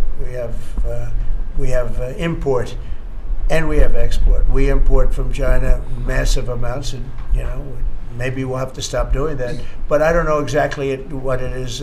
Neither do you. Neither does anybody. It's a little bit soon. I just heard about it. So Scott and Howard will figure that out, and I'm sure we'll be able to handle it. Could I ask you about the soybeans? What is the plan to help farmers? Is it direct checks? Is it tax? Have you sorted that out yet? Well, what happens with soybeans is we're going to see more and more, I think, opening up. And part of the reason that we'll be he's got things that he wants to discuss with me, and I have things that I want to discuss with him. And one of the things is soybeans. I had a great deal with China where they would buy $50 billion worth of our farm product and manufacturing and other things, but farm product. And it was going along well. Then when the election turned out to be a rigged election and we had the wrong guy get in there, he didn't do anything about it. I used to call up President Xi every 2 weeks, or I'd call up people in China, say, you got to keep going, you're not buying the amount that you agreed to. And this went on for, ever since we signed the agreement. It was a great agreement. So they used to do 15 billion, and I got it up to 50 billion, 50, and it was great. Then when Biden got in, they just never adhered to the agreement, and nobody in Biden's group, as you can imagine, did anything about it. So it just sat there for 4 years, and they didn't adhere to the agreement. And it's hard to go back after 4 years of nobody calling them, but I used to call them every 2 weeks. I'd say, you're a little low, or I appreciate it. Oftentimes I'd say, thank you very much. You are totally adhering to the agreement. But we had an agreement, they would buy $50 billion worth of our product, mostly farm product. And remember I said to the farmers, buy larger tractors and more land. And that's exactly what happened. They did well. But we do suffer. I'd like you to discuss that maybe for a second, Brooke. Sure. Very quickly, by the way. Yes, sir. But would you just talk about how Biden let us down? Biden, every single thing, every problem the farmer has is because Biden didn't do anything for 4 years. Go ahead. No, I think that's right. This president has been unequivocal in his support of the farmers. First of all, in term one, we worked on it so hard and opened up markets, but especially this term. But here's what everyone has to understand. The farm economy is in a very uncertain time. But that isn't because of the current trade negotiations, although certainly the China part is part of that. But we inherited a slew of issues. First of all, as the president said, when we left Trump 1, we had an agriculture trade surplus. When we came back for Trump 2, it was a $50 billion ag deficit. That isn't everything, that's just agriculture. The second part is the cost of inputs for our farmers increased on average between 30 and 38%, but that includes fertilizer, it includes fuel, it includes interest rates, it includes labor. All of this came about under Joe Biden, a 47% increase in the cost of labor that now Secretary Chavez-DeRimmer and Noam and I are working on. Fuel is coming down, thank you. Interest rates, thankfully, are coming down, a 73% increase in interest rates for our farmers. They couldn't get loans to make sure that they could move forward. So that's all really, really important. And I think we have to realize what the president's commitment is this, that we are moving into an era of rural prosperity, of a golden age for our farmers in rural America. The trade renegotiations and the trade realignment that Jameson and Scott and Howard have led with the president's leadership is unlike anything that's happened in the history of our country. And those that will benefit the most are the original Americans, our farmers and our ranchers. The president has committed, if we need a bridge, he has talked about that to get us from the Biden years to the new Trump era. That's what we're working on every day. We've got to get the government reopened so that we can move forward on that. And once we do, we'll be able to move out a significant program to help our farmers. Long term, we have to change this hamster wheel of government. We've got to ensure that the farmers have the market to sell, and it's a national security issue and onshoring a lot of the food as well. So, sir, thank you. Thank you, everybody. I think that's enough. Thank you, Brad. Thank you, Brad. Let's go. Thank you. The country is doing very well. Thank you very much, everybody. Thank you, Brad. Thank you. Ladies and gentlemen, there is our cabinet meeting for the day. Now, I have to say real quick before everybody takes off, we are going to wrap up the show in the next 5 to 10 minutes here. I have to say, I think President Trump is looking pretty damn vindicated as things currently stand. And the reason I say that is because of this upcoming peace deal between Israel and Hamas. We had a lot of people coming into the 2024 election saying, don't vote for President Trump. I'm not going to vote for President Trump because if he gets elected, he's going to deploy American troops into the Middle East. He's going to bomb Iran. We're going to have World War III. If he bombs Iran, it's going to be World War III. You know, American troops back in the Middle East, getting their legs and arms blown off like we saw in the early 2000s. Absolutely none of that has happened. In fact, the exact opposite has happened. President Trump did dismantle the Iranian nuclear weapons program. That was the end of it. We are now, 3 or 4 or 5 months later? And that worked out pretty well. Actually, all things considered, American soldiers are not back in the Middle East getting blown up. We do not have another war on terror. Not only is President Trump not deploying soldiers to help Israel combat, Hamas or whatever, but also he's actually negotiating hostage releases. He's ending the conflict in the Levant, in the Gaza Strip specifically. He's telling Israel, listen, you guys are going to pull back. We're going to get the hostages out. Gaza's going to lay down their arms. Hamas is going to lay down their arms in Gaza. This is going to be the end of it. And so right now, the reason why he just wrapped up the show is because he's about to go step aboard Air Force One, fly to Egypt and also Israel, presumably, and go shake hands and put an end to this. And so he campaigned on being the president of peace, and it seems like so far that actually is happening. There was a lot of fear-mongering about, war on terror 2.0, we're going to be back. And granted, I guess I can't see the future. We are 9 months in. I guess it could happen. It could happen. A year from now or whatever, but we have absolutely no reason to think that that's going to happen. And of course, I don't want that to happen. We voted for President Trump to, this is what he campaigned on, to put an end to wars, not get us involved in new foreign wars. That's what he's doing. That's what he's doing so far. I think that so far, President Trump is pretty damn vindicated. That's my opinion, at least. Now, beyond that, there is something I want to show you. That's my commentary on this Middle Eastern situation he's going on out there right now. Now, something I want to show you guys. Everybody, this is the beautiful city of Portland, Oregon. Now, right here, this is the Portland, Oregon ice facility. This is the building right here. I'm going to show you street view. You guys are going to recognize this. You've seen this before. God forbid you live in one of those apartments. And there is the beautiful ice facility. Of course, in real time, it's all boarded up. The windows are boarded up because you have Antifa freaks out here that are shattering this. This photo was taken over a year ago, so it's not up to date. But anyway, Kristi Noem said something that I absolutely love. Kristi Noem is our Secretary of Homeland Security. Kristi Noem said something very curious, and I think it might have slipped past a lot of people here. This ice facility is right there on the south side of town. This is downtown, west side, east side, Portland, Oregon. The ice facility is all the way down here, far on the south side. It's almost like even out of town a little bit. This really is downtown. Now, Kristi Noem said, listen, these leaders, the Portland City Mayor, the Oregon Governor Tina Kotek, they are lying to us. They are trying to deceive us. They are obviously not working with federal immigration authorities. So what we're going to do is we are going to not only send in more federal immigration officers, DHS or ICE, but also we're going to buy more buildings in Portland so that we can expand our presence. Not only boots on the ground presence, but also property presence. So what it seems like to me is that Kristi Noem here, she's looking at purchasing, using the federal government, more property in downtown Portland. Maybe you have a new ICE building here, another ICE building here, another ICE building here. Who knows? Maybe you've got 2 or 3 different. They thought one ICE building was bad, far out on the south side of town. Well, you might have to deal with 1 or 2 or 3 more extra ICE field offices all throughout the city now. And same thing for Chicago, full in, all in, double down, triple down, quadruple down. That seems like what the next step of the plan is here, beyond this talk of the Insurrection Act, which seems like is being pushed through the pipeline here also.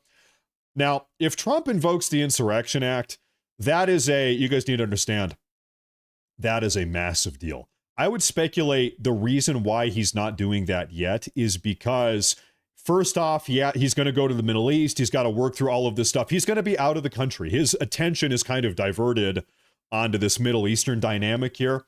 I would suspect that once President Trump comes back from his upcoming trip to Egypt and to Israel to put an end to the Gaza war or the genocide that's going on, he comes back here to the country. I think that's when we can expect to see this Insurrection Act get invoked. We're seeing a lot of internal reports suggesting this is what's going to happen. This is sort of on the back burner. He's planning it, and we're going to push it through here pretty soon. I would suspect he's got to wrap up the current project before he opens up the next can of worms, which is Insurrection Act. So next week, the second half of next week, we got to see. I think it's happening pretty soon. But yeah, my opinion here is he's got to come back from the Middle East, and then we're going to probably have this happen. So, folks, I want to say thank you all very much for tuning in today. Today has been an excellent broadcast. I think as far as how the rest of the day is going to unfold, I'm going to be back again in 5.5 hours for our regularly scheduled programming at 4 p.m. Western, 7 p.m. Eastern. I will be back. We're going to be going over this afternoon and this evening's news. So everybody, if you have not already, please do me a favor and like today's broadcast. Subscribe to the channel. We are live right now on Rumble, Matt Morris TV, and YouTube, Matt Morris TV. I will be back in about 5.5 hours, and we're going to, whatever's happening, we're going to break it down. That's how we do it. So everybody, thank you all very much. Have a great afternoon. I hope you enjoyed today's special morning emergency broadcast, and I'll see you all this afternoon or this evening. So thank you, everybody. Until then, stay safe, and God bless, and thank you very much for tuning in.